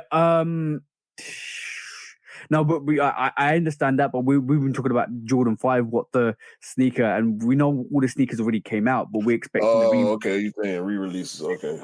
Yeah. So we're talking about the re-release era, but all these clots that we've seen have actually come out in the last 5 or 6 years, and they've actually put all of the actual clot range into this sneaker to show this is the clot celebration of all those releases, and that's dope because I don't think going forwards we're going to see those ranges again. And then that's the thing with this sneaker, because with the range we've seen is we know the sneakers already came out. They've come out a long time ago, and they do the sneaker and they pre-predict what they're going to release with that range in the next 5 to 10 years, and that we understand. But this is the opposite. This is the reverse way. They release all these sneakers and they actually put on the dunk.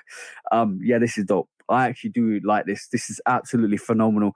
I did hear a rumor that Klopp might be going to Adidas, and this is the final hurrah from Nike. So much for Klopp. But yes, what the Klopp's super fire. Go and check that out. Go and Google that. Go and see the pictures. Go on Instagram and check the pictures out, because this sneaker is hard. If you like what the range is, this is how you do what the range. This is dope. Absolutely dope. What they're gonna what they put on there from the 5. I see the 14, see the Air Max, see the Dunks, I see the 1s. I don't see the 5 though. The 5 low. Just, I mean, we're looking at the back of the shoe anyway, but still. Yeah. I'm trying to quickly look for it now. Don't worry about it. Okay, we'll check it out outside of this. But definitely have a look at it, guys. If you can go Google it, definitely Google it and have a look at it. It is the dope. I think this one of the dopest what the releases in a while. I like the 5s, I like the 4s, but I think the 4s could have been better. But what the clock, yeah, dope, super dope. A really good dunk for all the guys that won it actually as well. Yeah. But yes, that was our quick strikes for today, guys. That was a quick strike for today. But now we move on to the main event, the main stories of the day. Okie dokie. So first up is something that was made apparent to me this week, and I was like interested to see how this is going to pan out. And it does look like recently we know about the Our Force One collection, Nike. We know about online, the NFTs and all that stuff. Now Puma did the same thing this week as well, where they had the Puma, they had the LaMelo Ball 0.3, I think the Web 3 is called. And basically it looks like they did an NFT which is claimable back to a sneaker release for that, and it does look like it's kind of like, it's called the rare Melo Balls 0.3s. So the sneaker itself looks dope. Is a sneaker that you can get through NFTs. But it does look like moving forwards, this is becoming more and more prominent in the sneaker world. I don't know how well people will be able to keep up with it in terms of people that ain't savvy with the NFT world. But Our Force One is an example of the NFT world of sneaker releases. How do you see this panning out in the long term? This is kind of goofy in a sense. I don't know if the Air Force One situation is going to be similar to this, because what I'm seeing from this Puma LaMelo Ball shoe is that you only have a certain amount of time to redeem the NFT, and if you don't, you just got the NFT. So if the if the release window closes, what happens to all the other pairs that were linked to these NFTs? Don't know, bro. Don't know. Do they release something? Because who wants? Maybe they open up the window again. Maybe they open up a secondary window to get. But the thing is, I don't see them sitting. That's the thing. I don't necessarily see them sitting either. I'm not speaking on them sit. I'm because you have to buy the NFT. You have to be in the NFT space or get into the NFT space to even have a chance to buy the sneaker. That's right. Yep. Some people may not be interested in the sneaker. They may be more interested in the NFT. So then the sneaker that value. Tom. It brings its own value. It brings its own value. But once you swap the NFT for the shoe, you ain't got the NFT. You got the shoe. So do you get a voluntary NFT? Maybe potentially. I don't know. I don't know how that works. I think with the Nike ones, you retain the NFT. You don't. Okay, cool. So you get a representation of it. Okay, so it's not value then because you don't get the NFT. Bro, I know a lot of people kind of into the NFTs, and I think if that's the case, those NFTs become more rarer because they've never been released. There won't be another release for them, and you've utilized that NFT as a coin or a money lineage where you basically spend it on the sneaker to get access to it, and therefore you don't have it anymore. If you don't have it, then that means that the NFT is no longer with you. That means if you do have a version of it that you kept, it becomes more rarer. Exactly. So that's the dilemma with this. If you like NFTs and sneakers, you probably, I guess, you try to get 2 of them or 3 of them. Yeah. But you got to have the whole NFT thing already understood to be able to. You got to have a wallet set up and all this. However the whole NFT situation work, you got to be into all that.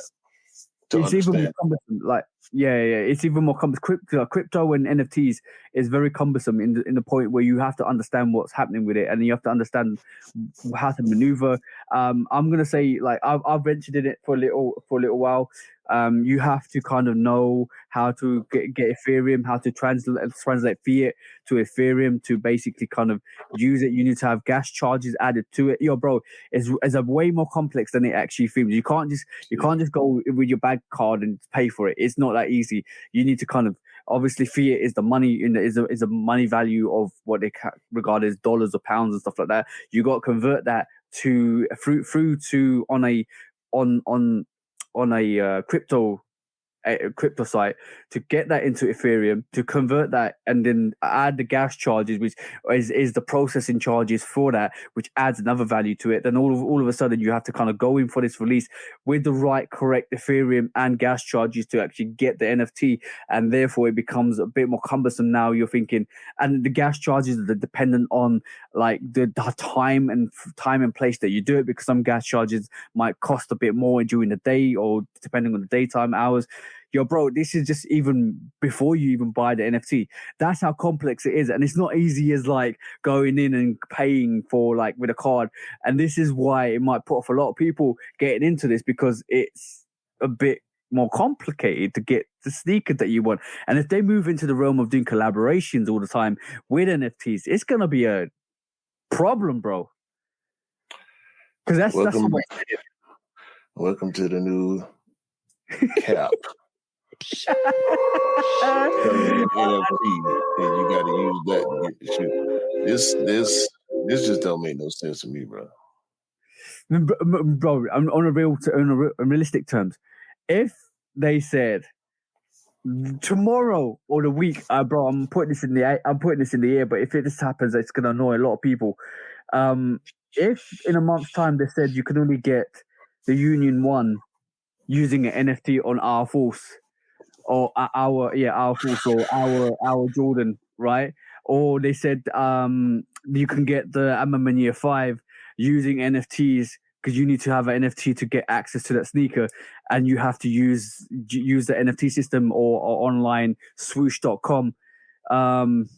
Swoosh dot, yeah, but like, bro, that's the way it's heading. No, Every collaboration, I think every collaboration or rare sneaker will end up becoming an NFT, no, and you have to kind of get access to it. no. They'll do pre-order before they do something goofy like that. You reckon? That's counterproductive. You're gonna have to spend way more money on the infrastructure to be able to pull that stuff off. Then you're gonna have to drive up the price of the product, and people ain't gonna go for that, man. I ain't going for it. And plus, we know how Bitcoin and Ethereum and all that stuff works, and that the price monetary price of that fluctuates massively from time to time. So you don't know, you can't regulate a price with that, unfortunately. But yeah, it does look like, bro, I won't be surprised if it happens. I will. I mean, bro. That swoosh, like from what it's looking like with this Mellow shoe, you have to do what people that are in this crypto space do to be able to get the sneaker. How many sneakerheads are going to be willing to go through all that for a LaMelo Ball shoe? Not that many, right? Yeah. So with Dot Swoosh, they created an infrastructure and simplified that whole process. The thing about, bro, you go on Sneakers app to buy that box for the Air Force One. Yeah. You go to the website, you click on it, or you can, that was during the first wave, during the exclusive wave. Yeah. When it became available to the general public, it was on the Sneakers app. Yep. Like it's crypto-ish. I mean, it's a meta thing. You know, they trying to cut out their own path in the meta space. I don't think, like the thing with Artifact, and I don't even know how that's working. Like, we ain't heard too much about that because now the focus has been shifted over to Dot Swoosh. Yep. And this Air Force One thing, and whenever the next thing comes, and you see how slow this process is with the Air Force Ones. Yeah. So we still have yet to see this happen successfully. I think Nike is going about it in a better way. I think that's going to maybe end up hurting them in the long run if they can't figure out how to make it make money on its own. Yeah, I agree with you on that. I think this is one of the reasons why they actually fought StockX about crypto NFTs. I mean, not crypto NFTs for their sneakers that StockX were trying to make. But I do believe that I think that this is the way we're heading. For me, for exclusive collaborations, because I feel like it's harder to set up a wallet and an account, a crypto account, without verifying it with the actual crypto agency that you're trading with. And obviously you have to have a particular wallet which is actually referenced back to a unique identity to yourself. But then I don't know how hard it is to make multiple accounts on crypto sites to actually have the Ethereum, to actually have the access. It might mean that this is one of the ways they fight the bots, potentially. I don't know how easy it is to convert bots into working with crypto and actually going for releases like that. It's a uncharted territory for botters and for Nike in the same way. It'll be interesting to see how they iron it out. That could be potentially the way what they're using to fight bots. You speaking about this hypothetical, bro? It'll be easier to keep fighting them the way they've been fighting them with programming, because it's program versus program. Trying to do all that stuff, bro. That would be way more difficult for the consumer and for the brand. It don't make sense. Yep. You fleshing out this bad idea too. I don't like how much you're rolling with. Like, you all out. this just turned to the crypto cast for like the past 10 minutes too. Welcome back to the first episode of the crypto cast. But no, bro, like I don't see how you can even be willing to think that far about it. You think that's a good idea?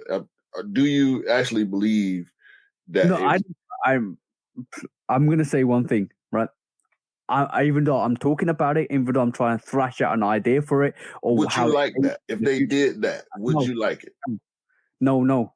You know why? I don't like it. The reason being is it's way more complicated than it needs to be, and also being that there's a lot more older sneakerheads that want to buy these exclusive stuff that won't have the access, that won't have the time or the knowledge to do what I'm talking about doing. And they will seclude them from the market, and all the younger sneakers that are actually more infused with the knowledge will actually have a better chance of picking up these sneakers. They not, bro. The average person don't know jack about NFTs and crypto, dog. And you said it. And this is why it's gonna take a whole. This whole thing I'm talking about is gonna take 10 years to educate people, to put the system in place, to make it work properly, to iron out the problems. And we're talking about iron out the problems. There's still problems with the sneakers with the bot system they've introduced. We haven't even ironed out yet. So, see what I'm saying? But I'm talking about hypotheticals because it could happen. No, stop saying that. Like you gonna manifest it if you keep saying it like that. Yeah, I know. I'm for you, bro, but we have to talk about it because like even the if nots and maybes will always be a chance of happening, and this is unfortunately the world we live in, and technology is advancing at a magnitude that some people are finding it difficult to keep up with, but it is just going to be something we need to keep an eye on. I'd much rather talk about hypothetical colorways. Collapse. Oh, that's what we're moving on to next. Now, did you know that, bro? Because hypothetical colorways is the way we go. Because did you see this one to this week, bro? Because it looks like New Balance have been copying some of the vibes for the Pine Green SBs. And on that note, I want to get your opinion on when different, like, we know how brands be working with internally to produce colorways for different silhouettes. We've seen that, and we're going to touch on that quickly. But also, like, what do you feel when another brand takes a colorway from one brand and makes it their own and tries to replicate that whole hype? Because like we know the hype with the Pine Green SB4s. We know the hype with that. We know how a lot of people clamor to that sneaker. But then New Balance released the 650 with the same colorway with predominantly white with a touch of that almost darker green and then a gum outsole, which if you look at them together, you can understand that one colorway, the New Balance has taken the colorway from the SB Pine Green 4. What's your thoughts on when a brand does that in general? It's not sometimes it's not hard to tell, like with this situation. I do believe coincidences happen more often than people want to admit. Yeah. But this is pretty spot on. So I'm kind of yeah. I'm still kind of 50-50 on whether or not this was a ripoff versus a coincidence. But most of the time, it's like, okay, when the Panda Dunk took off, of course everybody made a black and white shoe. Mm-hmm. So that's obvious. You know what I'm saying? So when it's something like that, and like we've been saying, green seems to be a color that's doing well this year. So now people starting to come around to this green thing.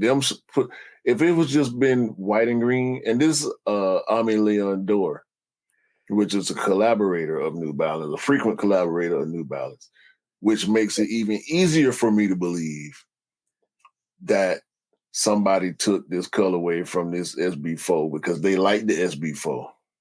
Yeah. And they just wanted to have their own version. But I don't like this I don't like this at all. This 650. I mean, Leon Dore been rocking with New Balance for a long time. Yep. They got a lot of different silhouettes, a lot of different colorways. I'm really surprised by this white and green coming from them because they usually do like the more earthy tone stuff. Yeah. But like, you know what green stands for? Green stands for gold, so it's ready, steady, green, innit?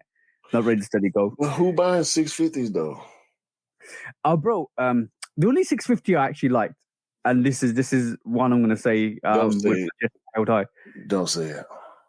But the black and red 650. I knew you was gonna say that. I think that's the only colorway that's not white and predominantly white, and it kind of looks different. I haven't got it. Admittedly, if I liked it as much as I'm saying I would like it, I would have actually bought it. But you know me, I would actually go and buy it if I actually really, really liked it to the point I want to actually have it on my feet. I think that black and red colorway actually looks dope. This green variation is, when I saw it, I was like, I can see why they did it, and I can see they want to bring something that the Jordan 4 SBs bring back to the 650 and kind of take some of that hype and maybe almost like a secondary hype kind of wave to it. Like, we take, that was hype. Let me just put this colorway on this colorway on this sneaker as well, and maybe some of that hype will just jump on this and people will buy this because the 650s are actually not selling out. They're actually going on sale. Right, because they ugly. It's to me, it's an ugly silhouette. So I want that black and red 650, bro, is one of the worst ones to me. They need Kawhi Leonard to actually go and rock one of the 650s to These actually ain't selling neither. No, they're not. But I'm just saying, maybe they need to do something. I mean, they not selling like no retro Jordan. They're making money, but it's not moving the needle for them. What moves the needle for them are their running shoes. Yeah. They're renowned for being a running company or running sneaker company, which is where they grew up. They've been throwing these 650s at Leon Dore for a while now. And remember, there was the one colorway that we both actually liked, the blue one. Yeah, but this ain't it right here, man. They did I like the 550s. Leon Dior's better than the 650. The 550s I can actually rock with. I like them. But yeah, the 650 is unique. But then we're talking about silhouettes and colorways. Now we've seen this weekend we released the infrared 7, the white infrared 7. And that was taken from the white infrared 6, which we know is a classic colorway. And we've seen other iterations of colorways swap from one silhouette to another silhouette. We've seen the Hair 6s, which comes from the Hair 7s. Bro, like, what colorway would you want to see on a different silhouette? Like, if say Jordan Brand came to you and said to you, okay, cool, I want your number one sneaker that you want and the color blocking of a classic colorway that you want on that sneaker. What sneaker are you picking, and what kind of franchise colorway are you picking?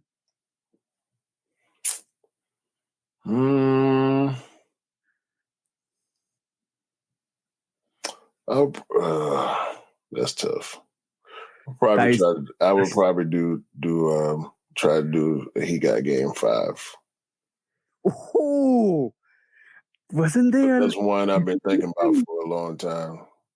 Bro, I remember you actually showed me pictures of your mock-up for this. I had like 3 of them. Bro, that was dope. Yo, sheesh. I remember that. I remember how dope they were. Either that or, I could easily say, Hawks, whatever, on any silhouette I could do, or black, red, and yellow, or white, black, red, and, like a Cardinal.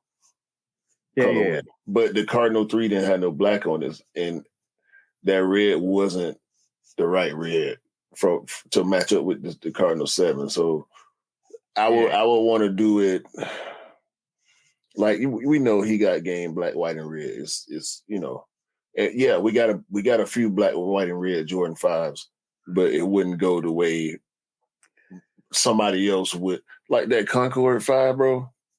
Come on, man. Yes. That Concord 5 was not it. It was a nice shoe, but it's the same thing they keep doing to all the silhouettes. They take one of the most popular colorways and just change the color. And it worked most of the time. But that Concord colorway, I wasn't rocking with that. I like the Bordeaux 6 when they did the Bordeaux 6. That was dope. I do enjoy that because that came from the Bordeaux 7. And I did like the Hair 6 because I think that's a dope colorway to put on a 6 sneaker. We see the Toro Bravo maneuver from the 4s to the 5s, and because obviously Raging Bull 5s, we've seen that, and that's already a classic colorway that they've done already. I did something last year when I saw I wanted the Lightning 3s. I wanted the yellow variation of a 3, all up for yellow, and then I put that out, and I think Cam's doing one now, which is great to see because once he does that, hopefully we do a live next week. But once he does that, it'll be something that I envisioned with the mock-ups that I did last year. Bro, like Taxi 3, bro, sheesh. I want. Why is the Jordan 11 the only colorway I feel like needs a bit more experimentation on? Because it's so simple. The only thing you really got to work with is the patent leather. I would not mind. Roll with me right here. I got it right here. Bugs Bunny 11. The 8 colorway. Can you imagine the outsole being all of these faded all these colors that's associated with the actual? Yeah. Not that part though. Not that part. What part are you talking about? The heel counter on the 8s. Yeah. The patterns that we love to see on the Jordan 8. Yeah. All that's of the patent leather.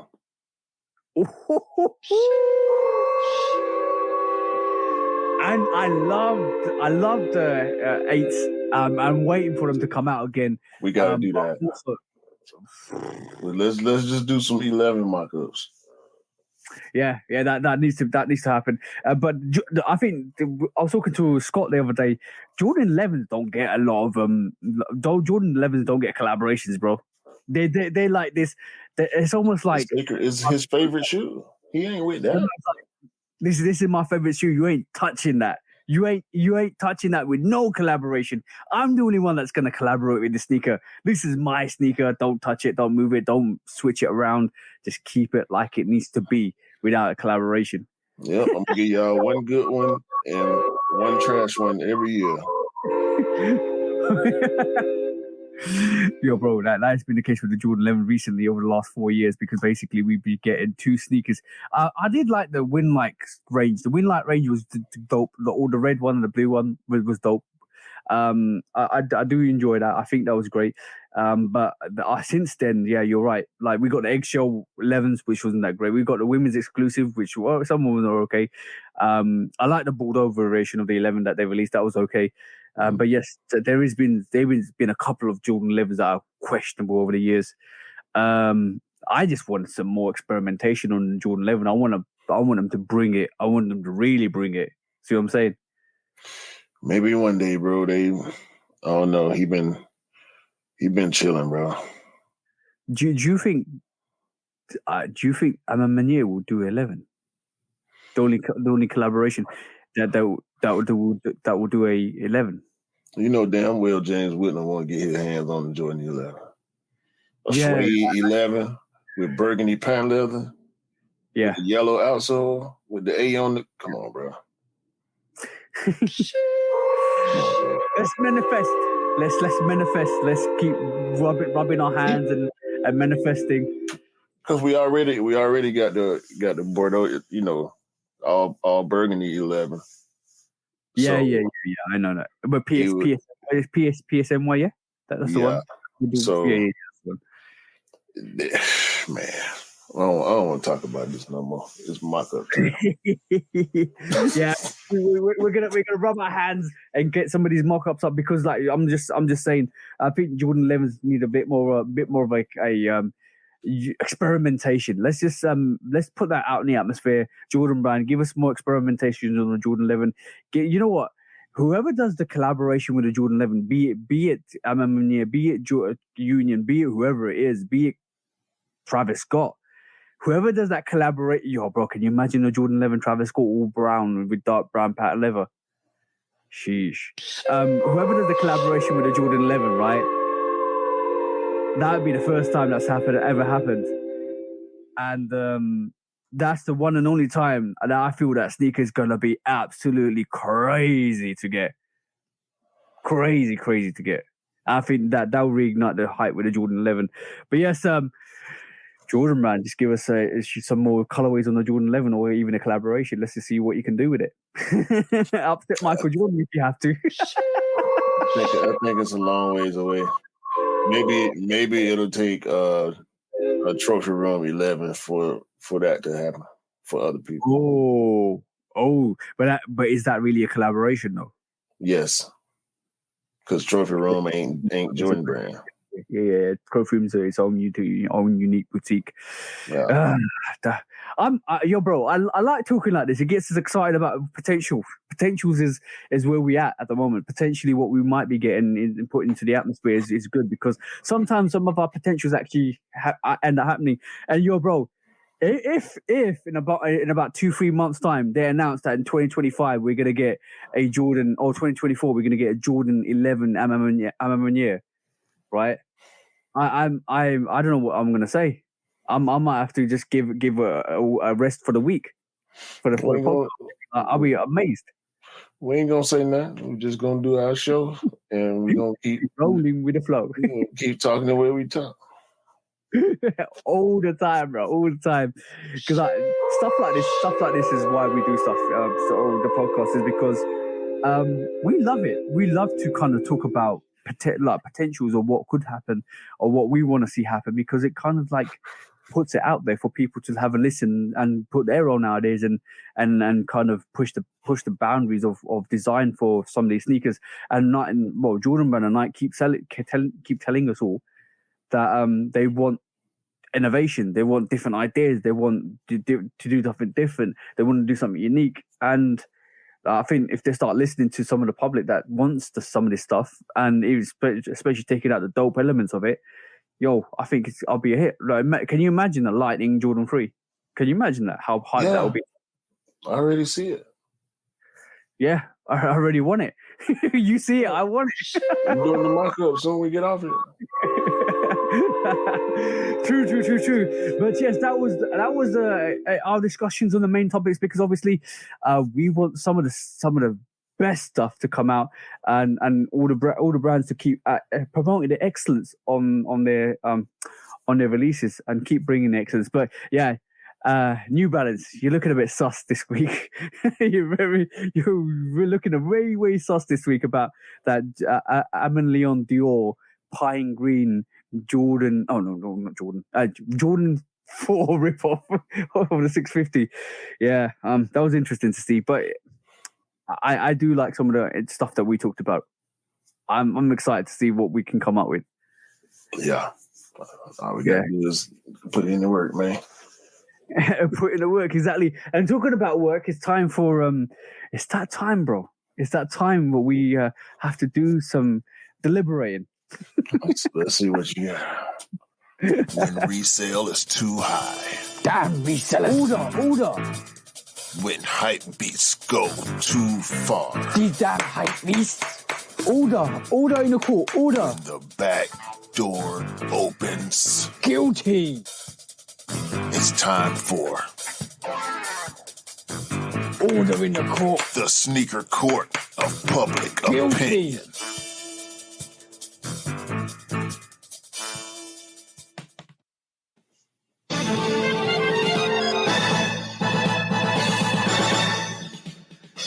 Guilty. Welcome back to Sneaker Court Public Opinion with me, Judge Public Opinion, and Executioner here today to talk about some of this bad behavior that needs to be cancelled that needs to be taken away, that needs to be locked up, and we need to say no to these situations, because basically it feels like this is the third time this has happened. This is the third time we're talking about this. And this is the third time I need to look at you guys and actually say the profiteering of somebody's death is not the best way to maneuver. I kind of understand that when somebody passes away, somebody iconic passes away, and we've seen the Born and Raised, Spantos from Born and Raised actually pass away this week. And it feels like as soon as that happened, prices on them went twice as much as they were in terms of the resale market. Good on Nike to actually suspend the release, and good on StockX to not actually kind of go with the release and actually suspend any sales on those sneakers. We saw it with Off-White, we saw it with Kobe, now we're seeing it with another brand owner. That's in bad taste. I'd say you could wait a little while before you even see the prices, and then inevitably it's going to happen. And I know it's probably me just talking for the sake of it and hitting my head against a brick wall constantly when I see situations like this, but you need to pay homage and tribute to the person that's actually passed away, rather than thinking about your money in your pocket and your lining, because it's sometimes, when we talk about not every money is good money, that's not good money, bro. No. That's not good money, and I hate to see it. And every time this comes up, it doesn't annoy me, it makes me feel sad that we can't celebrate somebody's life and life's work, and we all automatically, some of us actually think about profiteering, think about how much we can sell those sneakers for, or how much the resale is going to be, or all of that stuff. And we know there's clout chasers out here that open up post box and scam and all of that stuff, or their packaging. We know stuff like that happens. We know, bro, I heard a story recently about I think Scott's the one who highlighted it, some flannels. You know flannels? No. Yeah. And so there's a company, so they were getting fakes returned back to them. So people were buying reals and swapping them out for fakes and returning them, and they're basically just swapping out the real pairs for fakes, or like we constantly talked about. That's been happening. Everybody wants a quick buck, it seems like, and everybody wants a profiteer, but it's not good money, it's not good karma, it's not a good look, and eventually all of that catches up with you guys. So just relax, guys. It ain't all about money all the time. And it's sad to see. I like you, bro. We can talk about this constantly. It's never gonna change.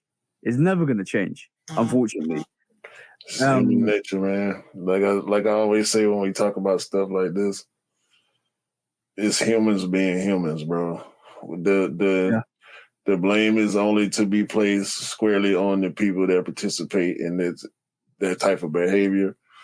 The blame often gets placed on the culture. We know we've had these conversations on the podcast. You had a situation with your brother, but that's not fair. The blame is on the people that don't do the honorable thing. I can't say the right thing, because once you spend your money on something, it belongs to you, and you have the right to do what you want to do with it. Yep. But honor is the word that they miss when it comes to situations like this. So that's just on the type of people that walk around here every day, and we see them. We know people like this. But the thing is, bro, what I'm trying to get at is, all right, cool. The person, like, you know why? I don't care what it sells for in a month's time, or even like 2 months' time. I don't care, right? That's you just doing business at the current market value, and obviously we know the market value changes when somebody passes away, because their items become more rarer and unique, and obviously they're not going to produce the same volume or amount that you think they wouldn't do in the future. I understand that with the Kobe range, and I understand that with the Off-White range, and I understand with the Born and Raised range. But the thing is, what I find distasteful is when all of a sudden somebody passes away, and then you kind of, rather than retract your sales, increase the price. Bro. That's fine, distasteful. That somebody just passed away, and already you're thinking about jumping on that bandwagon to instantly profiteer off that. That I find in bad taste, bro. Yeah, that's what I just said. These people ain't got no honor. You wouldn't do it, but they would. It's a people thing, bro. Just bang the damn gavel. Cause this I know. these people, bro, they don't care about nothing. On that note, guilty as charged, guys. Have a bit more respect for the deceased and the passed away. Have a bit more respect. I don't see anybody doing the same thing. If somebody else passed away and you're dancing on their grave, that would be disrespectful, because that's basically what you're doing at this moment in time. If you're a reseller and you saw Virgil pass away and you kind of didn't retract your sneakers off that site or basically up the price on your sneakers, you're basically dancing on somebody's grave, and that's disrespectful, guys. And I feel like if you're doing that, you need to kind of think about your choices in life. And that's all I've got to say about that, because I'm getting a bit upset and heated on the situation. But bro, what's your verdict on this? Oh my God. These people need reality checks. These people, I don't want to wish nothing ill on them, but these we talking about the type of people that really they don't. I be feeling like people don't hurt, bro. Yeah. So they don't consider other people's feelings because theirs are numb. So these people need reality check, bro. They need to. They need to do some meditation, man. Get their thoughts together. Intertwining it in a chakra and realize that karma is the way to go, and good karma is better than bad karma. Good money is better than bad money, and all catches up. And that's all I got to say. Ain't that right, bro? Yeah, 100%. Guilty as charged, bro. Guilty as charged. Get them out of here. Yeah, exactly, bro. When resale is too high. Damn resellers. Order. When hype beats go too far. These damn hype beasts. Order in the court. Order. When the back door opens. Guilty. It's time for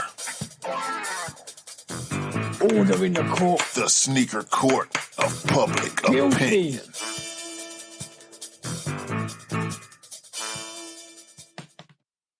Yo, I wanted to have a joke sentence, bro. Yeah. But I'm so drained out right now, man. I don't even think I got the mental capacity to go in my bag far enough for that one, man. Nah, that one.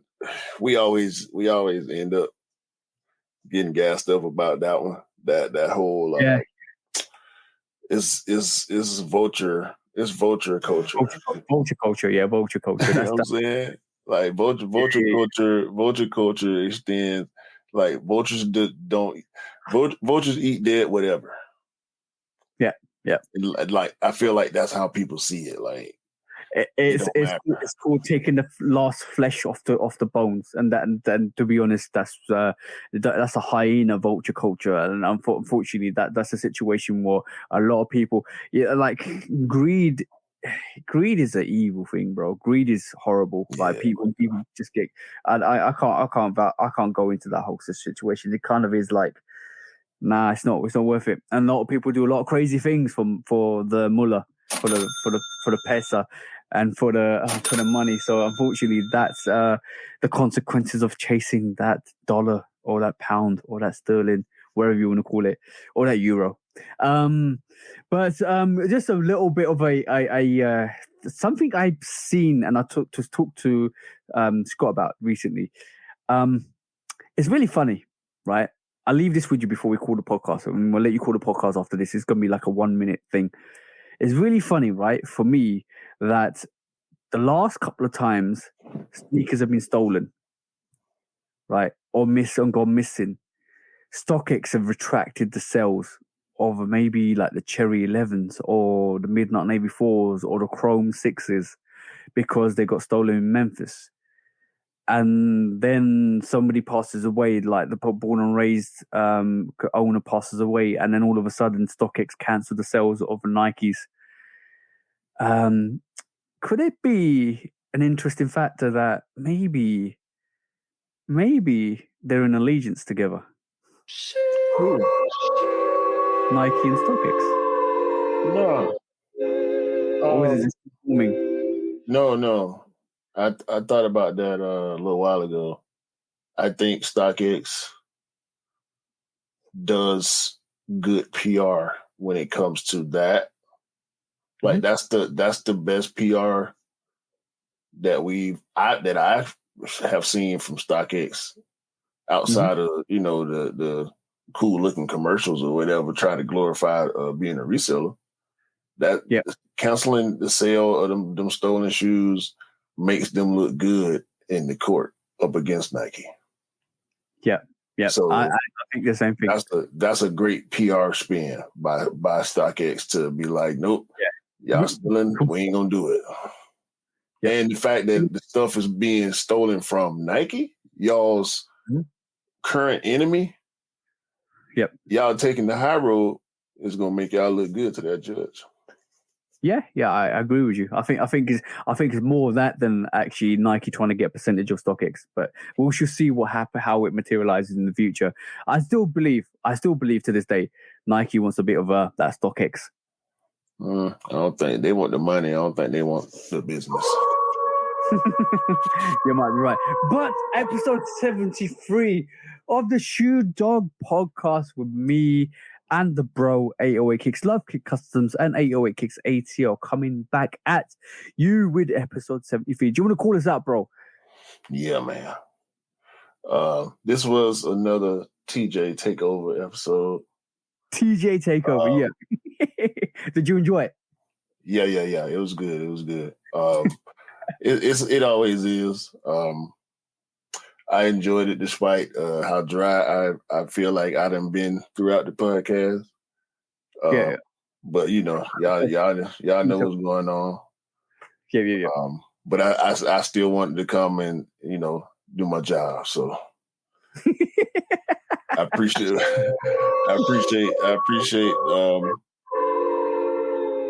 everybody that pulled up to my crib, man. All my family, friends that are like family.